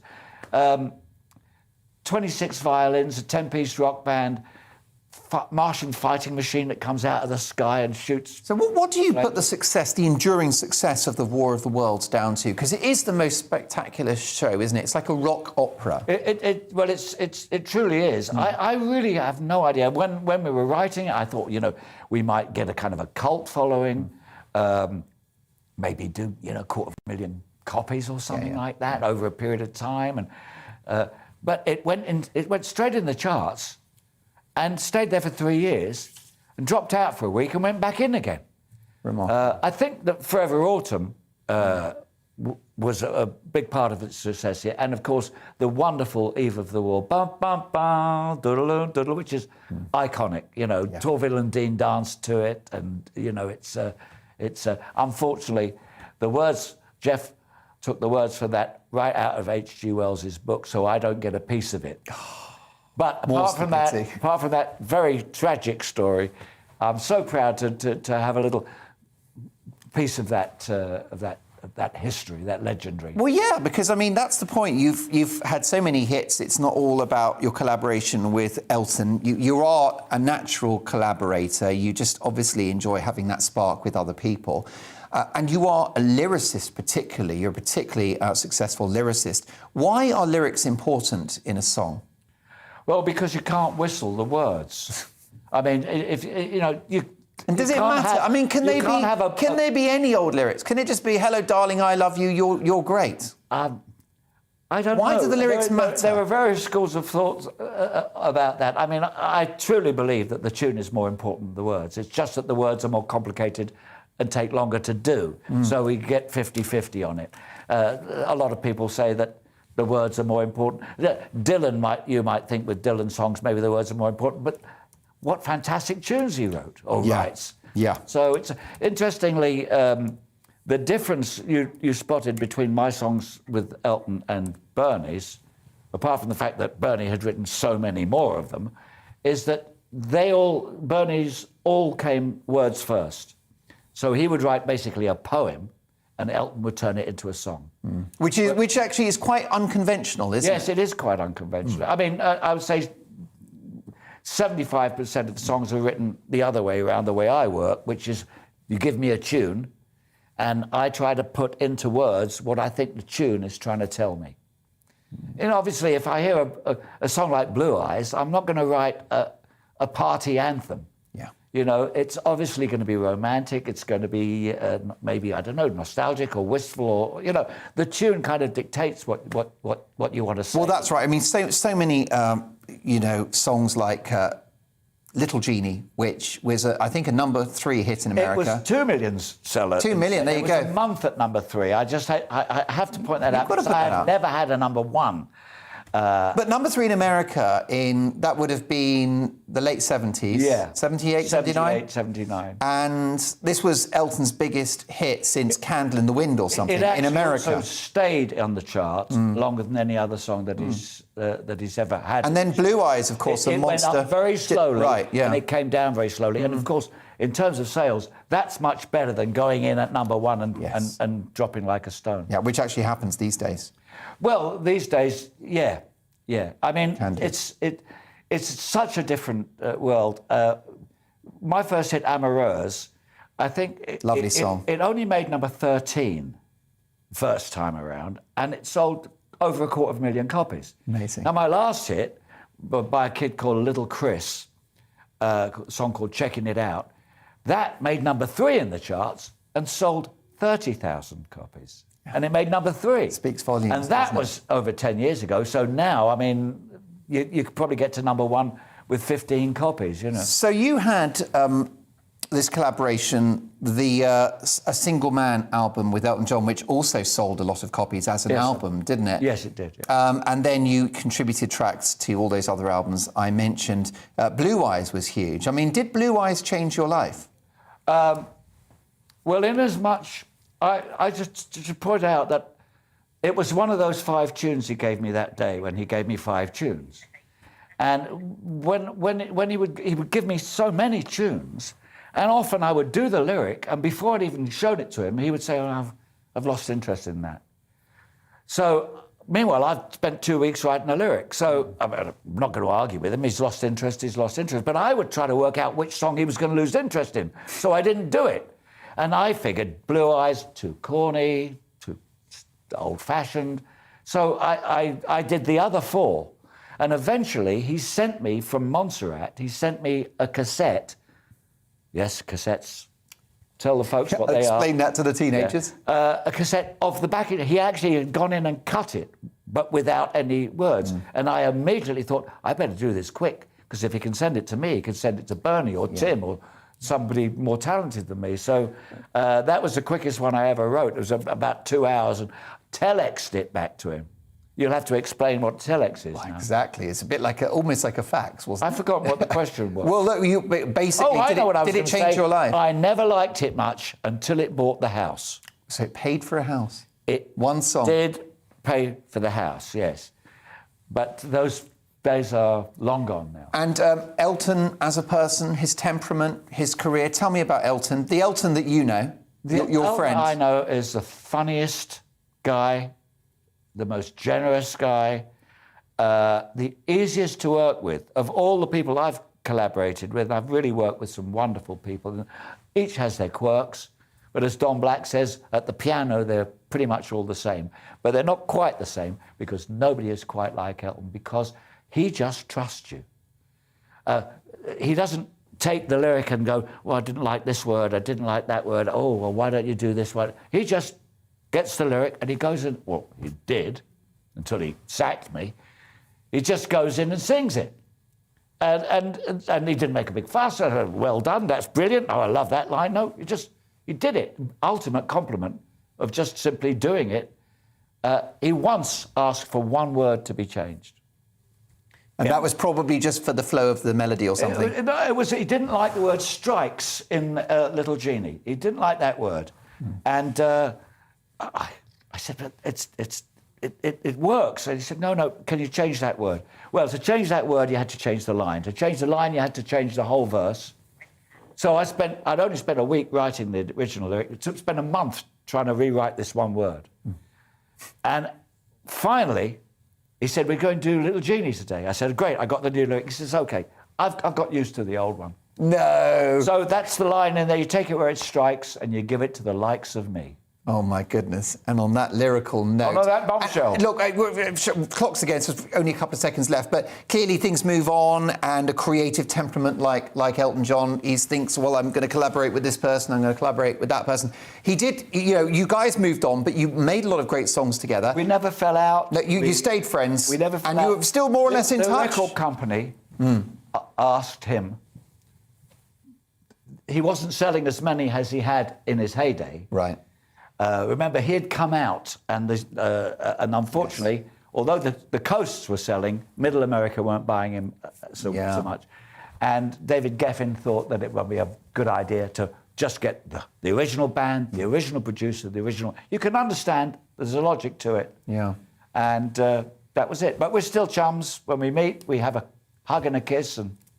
Well, I'm glad to hear it. No tongues. As I've said, never say never. Well, OK. I will repeat. I mean, look, I love all of your... The War of the Worlds is something I was listening to today, and it's just so dramatic and so lyrical and so powerful. A Single Man, one of my favourite Elton John albums, and I'm an expert on Elton John, by the way. It was my specialist subject on Mastermind. Oh, my God. So I know my onions. Was I a question? Well, I think there was a question about A Single Man, and I think it was about who produced it, and I've forgotten who that was, but it was not... It was Elton and Clive. What? There you go. You see, I probably should have known that one. It's been fantastic here. We love this show, you know. Really? My wife last night said to me, honestly, mind you were on all night last night. Yeah, I did about 12 hours. We were hours. watching you downstairs, and we went upstairs, and you were still on, and she said to me, what did we watch before GM News? Oh, really? GB News, whatever it's called. What did we watch before this channel? And I think it was Sky News.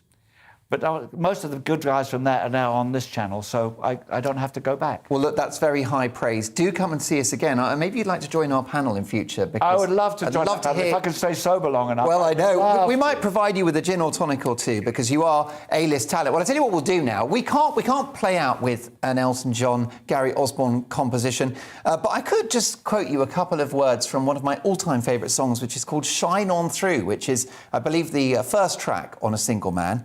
Oh, my love, I have cursed the stars above that lead my heart to you. But as hard as I try, still my love will not die, and the stars still shine on through. Lyrics by Gary Osborne. There you go. Butchered by Mark Dolan. Yeah, absolutely. Absolutely. Can you get them right next time? That was a good rehearsal, wasn't it? Listen, my thanks to the amazing Gary Osborne. Lots more to come. Frequently asked questions with the Queen of US and Royal Reporting, Kinsey Schofield. And don't forget, at 11, big stories and big laughs. Two top comedians reacting to tomorrow's newspaper front pages. I'll see you soon.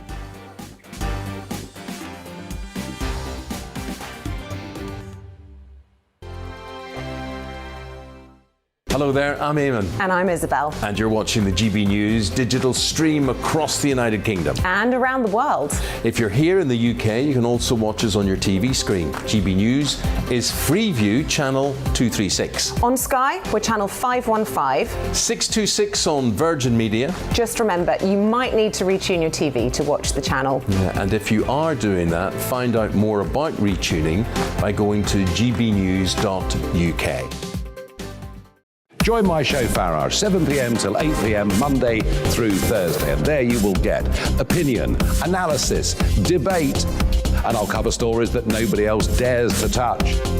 And then for the last 15 minutes, talking pints. We're over a drink. We have a civilized conversation with someone. We very often disagree, but we do it in a grown-up way. Come and join me on Farage.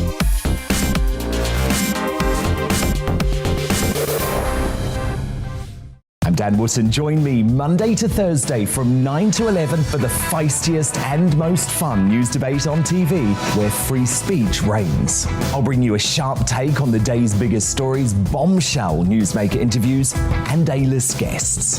And I guarantee you, no spin, no bias, no censorship, and no reason to go to bed. That's Dan Wootton tonight, Monday to Thursdays from 9 on GB News. Hello there, I'm Eamon Holmes. And I'm Isabel Webster. And we hope you can join us for Breakfast with Eamon. And Isabel. You make me laugh out loud, belly laugh. Is that important first thing in the morning? Yeah, absolutely. And there's me trying to be deadly serious. News is a serious business. Yeah, I have to rein you in sometimes. Well, it doesn't stop us laughing at it. It doesn't stop us having an opinion on what's going on. Yeah. And it certainly will not stop us reflecting what you think. Weekdays from 6 to 9:30 on GB News.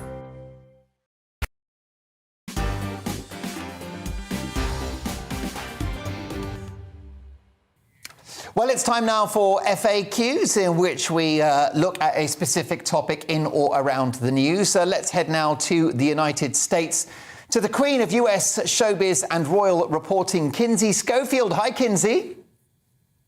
Mark, such a good interview. I love knowing that Gary Osborne has never tongue-kissed Elton John. That's really the breaking news that I took away, and I feel better for it. Yes, he's one of the few that haven't, by the sounds of it. Now, Kinsey, Queen Elizabeth II is going to be celebrating her Platinum Jubilee. How will this news be going down in the States?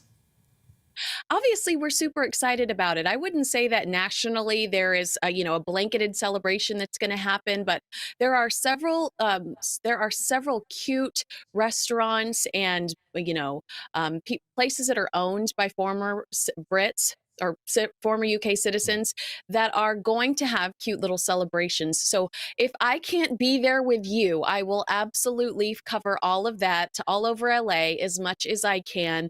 But, despite what's going on with Prince Andrew, Americans are very excited to celebrate Queen Elizabeth's Platinum Jubilee. We absolutely adore the woman. And, it's a good time to remember and reflect all of the incredible things she's done and how she served so gracefully. And, she is just the ultimate, female icon. Well, absolutely. Now, everyone in broadcasting has occasionally been the victim of what's called the hot mic, where you don't realise your microphone is still on and you say something regrettable. It's happened to quite a few politicians in this country, Kinsey. Let's have a listen to America's chief medical advisor, Anthony Fouchy, who was caught on microphone unintentionally. Take a listen. You are totally incorrect. Well, we look forward to reviewing it. Senator Marshall, Dr. Fauci has answered you. It is public information, and he's happy to give it to you if you would ask. Senator Moran.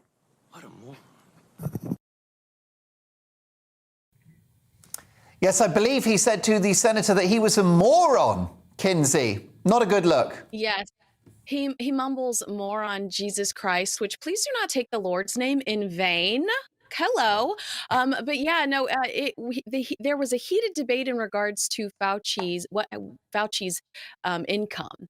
And Senator Roger Marshall, he is a Republican from Kansas, took the insult in stride and says he's now going to introduce what he's calling the Fouchy Act, where he says he wants there to be a website that explains exactly how much government officials are making. I think this is obviously a very brilliant idea. This is information we should have, how much our government employees are making. And, Fauci, you and I have had this conversation a million times. Attitude reflects leadership. The reason that American politics is so toxic right now is because of our leaders. And I just wish that they would get it straight and be respectful, be kinder. We are communicating with each other so hostile online and unfortunately sometimes in real life, because this is the way our politicians are talking to each other, and this is the way our government officials communicate with each other on a public level, and it's embarrassing. And we are going to continue to be a divided nation unless our leaders get it together and show each other a little bit of respect and compassion and kindness. Do you think that there's any chance the narrative in America about COVID measures will change? Because Lord Frost, who was the Brexit minister in the British government's cabinet, actually left office, and he did an interview this week and he said, look, we're going to have to accept that lockdowns and other COVID measures don't work. We've got to get back to normal and restore people's freedoms. Do you think that that will eventually be the prevailing mood in America, or do you think the sort of lockdown, mask-wearing narrative is going to continue? That's a great question. And you know what surprised me recently was Stephen Colbert, who is a very liberal comedian. He has a CBS nighttime television show where, just railed on Donald Trump and continues to rail on Republicans, said something, I believe it was this week, where he said, we need to start questioning these guidelines. We need to start questioning these rules because they're not necessarily working. If we don't start asking questions, this is a cycle that we're not going to be able to get out of. I was very surprised to hear that from him. And I do think that the tables are turning and we're starting to ask questions about, what prove that this is working, prove that we're not just devastating small businesses and devastating our children's education system. So I look forward to the day where I don't have to wear a mask every time I walk out of the house, and where I'm not fearful that I'm going to get stuck in my house for another 2 years. It's not something I ever thought I would see in my lifetime. Well, Kinsey, let's hope it isn't repeated. Now, people are sharing their opinions about universally loved celebrities that they actually can't stand. Tell me more. Isn't this such a silly story? It's by BuzzFeed. BuzzFeed wrote this story, and it's based on a Reddit thread. Reddit is just I hate to use the word beehole, but it's the beehole of the internet, okay? That is what Reddit is. There are some interesting names on there. I would fight somebody over Keanu Reeves, who is a national treasure. But Keanu Reeves is one of the names mentioned on there. They say that he is a terrible actor. God bless him. He's not the best, but neither is Bruce Willis or Nicolas Cage or any John Travolta. So many of these people that are iconic aren't necessarily great actors. We just enjoy them. We love their personalities. The Rock is on there, who, my God, buys his mother cars and homes. This man is a saint. Has also suggested perhaps running for president, which I would not advise now that we know he's on this list. But the argument by one of the commentators on the article was that he is a sellout and he'll put his name on anything. Because let's just tear down people that are successful that could sell toilet paper with their face on them. Really, it's the American dream to be that successful. Another person on the list, Adele. I don't necessarily understand the Adele hate because I adore her, but Beyonce was included on that list as well. Now, Beyonce, I do think, is ridiculously overrated. So if you were to ask me, I'd say remove Adele from this list. Genuinely talented. You were just talking about songwriters, and I feel like Adele is one of those iconic personalities. Beyonce's a little overrated to me. Okay? And then Jim Carrey.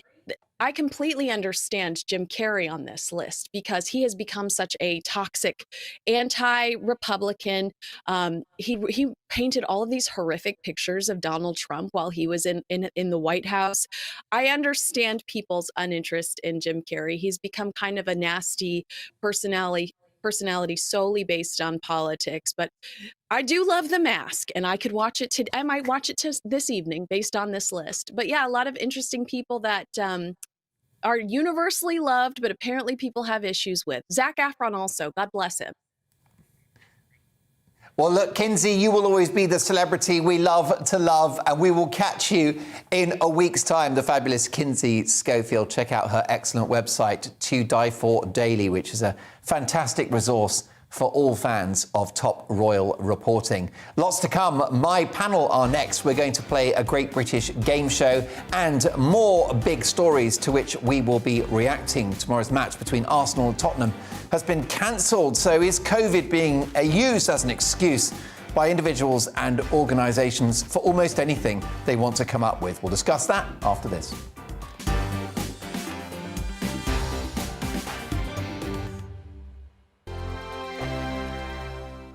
Hello there, I'm Eamon. And I'm Isabel. And you're watching the GB News digital stream across the United Kingdom. And around the world.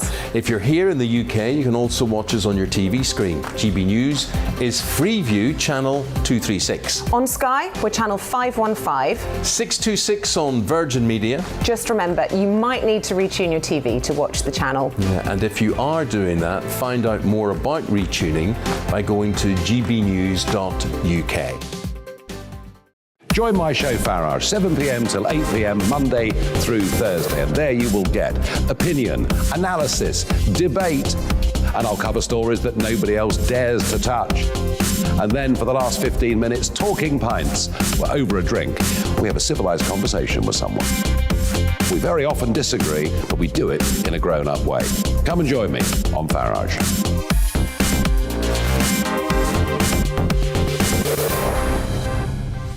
I'm Dan Wootton. Join me Monday to Thursday from 9 to 11 for the feistiest and most fun news debate on TV, where free speech reigns. I'll bring you a sharp take on the day's biggest stories, bombshell newsmaker interviews, and A-list guests. And I guarantee you, no spin, no bias, no censorship, and no reason to go to bed. That's Dan Wootton tonight, Monday to Thursdays from 9 on GB News. Hello there, I'm Eamon Holmes. And I'm Isabel Webster. And we hope you can join us for Breakfast with Eamon. And Isabel. You make me laugh out loud, belly laugh. Is that important first thing in the morning? Yeah, absolutely. And there's me trying to be deadly serious. News is a serious business. Yeah, I have to rein you in sometimes. Well, it doesn't stop us laughing at it. It doesn't stop us having an opinion on what's going on. Yeah. And it certainly will not stop us reflecting what you think. Weekdays from 6 to 9:30 on GB News.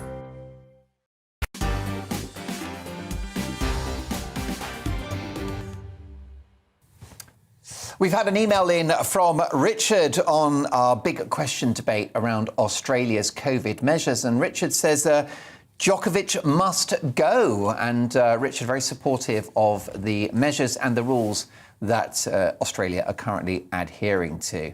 Well, lots more to come. I'm delighted to say that still with me reacting to the big stories of the day is columnist and political consultant David Oldroyd-Bolt and broadcaster and journalist Mike Parry. Now, tomorrow's match between Arsenal and Tottenham has been cancelled after the Premier League accepted Arsenal was short of players due to injuries, COVID and other players playing at the Africa Cup of Nations. It was a decision that surprised Tottenham, with management and fans claiming double standards after their application to move their match against Leicester last month was declined for the very same reasons. Now, Mike, you're a big football fan, Evertonian, of course. Your reaction to this?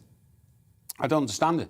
I don't understand it at all. Do you know Chelsea used to have so many players available to play that they would lend about 10 or 12 of them out at the start of each season, just so that the players got some practice during the season, because they weren't going to get into the Chelsea first team or even the second team. Not that clubs have second teams these days. But I simply don't understand this from Arsenal, because I've been looking at the facts. Arsenal say we have only one known COVID case, right? Martin Odegaard. But then they talk about 4 of their players going away to play in the African Nations Cup, which is what happens at this time of the year, you know, every 2 years. For sure. So 4 of their players are going that, one COVID case, and it says that any club can get a postponement if they don't have 13 outfield players and 1 goalkeeper who are either part of the senior squad or appropriately experienced under-21s. Oh, yeah. Can I just remind you, Wayne Rooney was an England international by the time he was 17, OK? There are loads, hundreds of young players in this country who need that break, who need that opportunity to be able to make their mark in professional football. This is absolute nonsense. I don't understand how the Premier League are kowtowing to clubs, big clubs like Arsenal. Yeah. And the other issue is, remember, the governing body of football in this country is the Football Association. They're the ones who wrote the rule book in 1863. They're the ones who legislate on the game. Why are they letting this happen? It's farcical. And Spurs are very upset about it because they can see that what Arsenal are doing is Arsenal won't have a strong team tomorrow, so they've got the game postponed. And I'll tell you something else as well. Because it's January and it's the transfer window, there is a suspicion that some clubs are buying in better players than they've got now, postponing the games and playing them in February and March when their teams are stronger. I think it's become a racket, and I think the Football Association must examine it and clamp down on it. I think you're absolutely right. And here's the thing, David, I know you're not the world's biggest football expert, but this raises a wider issue about COVID being used as an excuse by organisations and individuals for inferior customer service. I've had so many emails to this programme from my viewers saying that they're so fed up with their bank, their energy company, you know, any number of other call centres that say, because of COVID, you know, you're going to have to wait longer on hold. I mean, it's just not good enough, is it? Well, it's not, but it's not going to go away, is it? Because now that companies have found that they can keep you on hold for 5 hours and there's nothing you can do about it. If you need to talk to your gas supplier, if you need to talk to your bank, well, you can't not do it. Yeah. You know, you've got to do this. So you're There's no branch to go to anymore. Well, precisely. You know, and if there is a branch, they're all now open for about 2 hours every other Thursday in a month ending in Z. You know, it's absolutely ridiculous.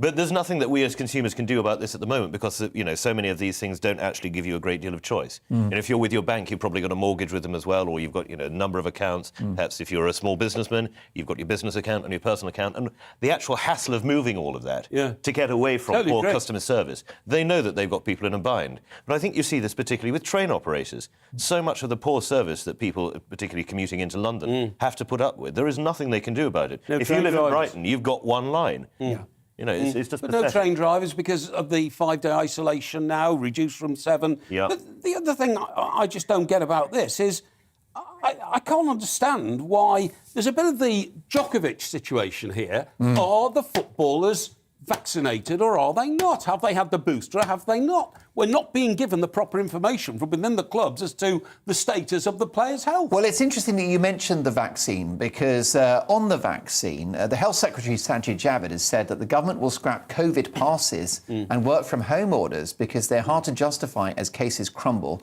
to a staggering low. It comes as ministers eye up most restrictions being relaxed by the beginning of next month. Earlier this week, the isolation period was cut from 7 days to 5 in a bid to help businesses and health services testing positive but showing no severe symptoms. So is there any hope? I mean, this doesn't give me hope that we're ever going to get back to normal. Well, I think we will, because we know now that children are going to have are able to take their masks off in 2 weeks' time. Javid has said that already, hasn't he? Yeah. By the end of this month. Although, I mean, it's not like quite what he promised, which was as soon as it's not necessary, which I would argue is now. Absolutely, yes. I would have argued it was yesterday, but it is definitely now. But the other issue here about all this is compare it to what happened in Wales and Scotland.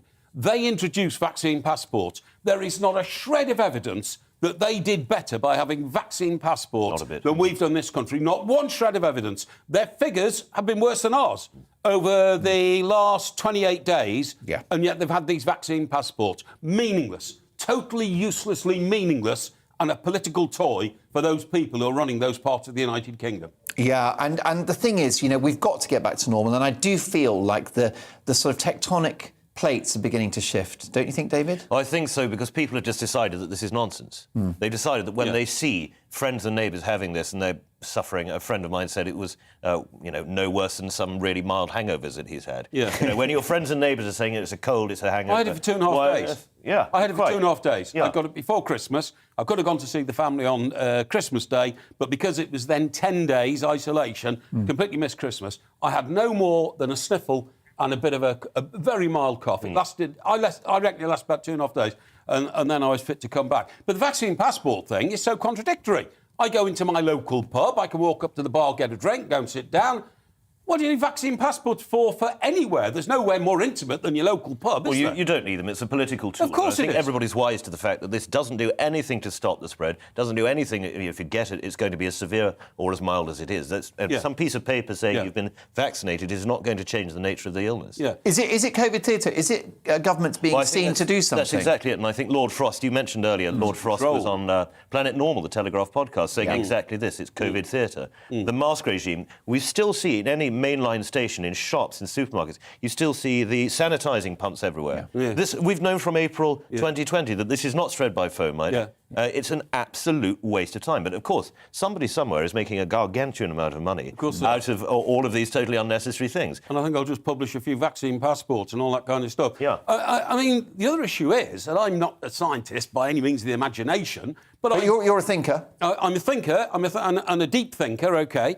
And I am certain, having spoken to people who know, that because Omicron is so mild, it is giving you those antibodies that we need within us to try and get, I wouldn't call it herd immunity, but community immunity. You understand what I mean? Yeah, that's And it's actually quite useful to have that now. This is what the American Centre for Disease Control suggested this week, that it's actually a very useful thing to go out and get. Right. You know, just as you would get a common cold every year, and that boosts your general acquired level of immunity to common colds. Well, I would argue that was even the very first incarnation of COVID for most of the population, and that's why, Sweden focused on sort of, advising people of the risks, and then saying, do what you will, and people that were afraid stayed home. And Sweden is castigated for this, yet you look at the figures and they've actually come off much better than most countries. Why are people not pouring out of football grounds after every football game with 40,000 people in it with a mass problem about infections? You're It's so not right. happened. And we even saw that after big demonstrations in London in the first lockdown, including the BLM protests and Extinction Rebellion. You know why? Because it's outside. Well, exactly. It's out in the air. There you go. And it goes like that. It goes up there. It's inside you have to worry about. Outside, it's not a problem. Well, let's finish on a really joyful story. This is a lovely one in the Telegraph. A pianist who is the last living pupil of Rachmaninoff hopes to become a chart topper at the age of 96, I believe, is it? 95, 96? Ruth Slenkinska was born in 1925 in California, became a child prodigy, but she's now got her record deal. So that has inspired tonight's Great British Game Show.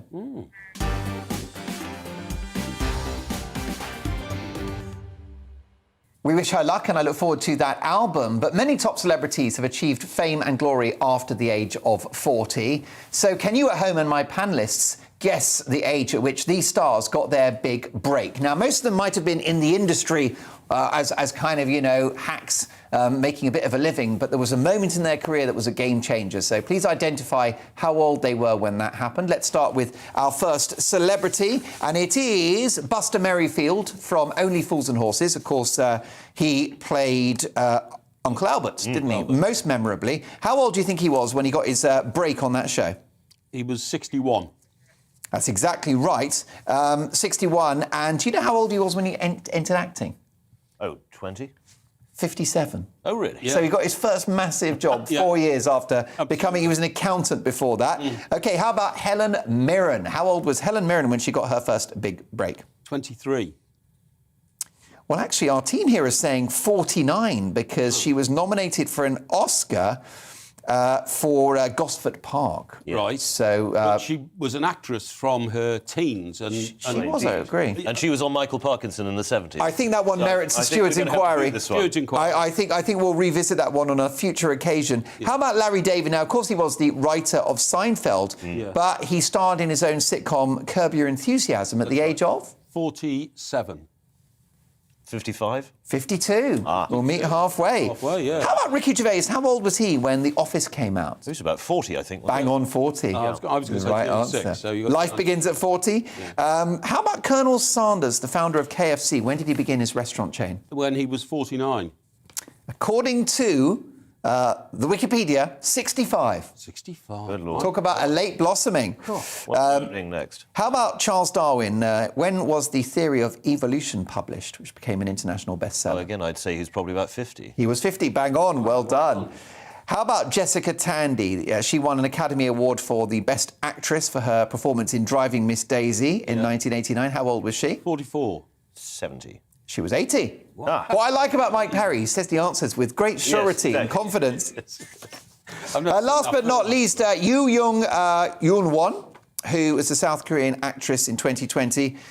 She was in Minari. How old was she when she won her Oscar? 35. 40. 73. 73. I should have got the just a bit by now. Yes. Old. Go older. Yeah. Go older, exactly. Yeah. Think of a number and young at heart. Think of a number and double it. Well, absolutely. Mike, sincere thanks to my fabulous panel tonight.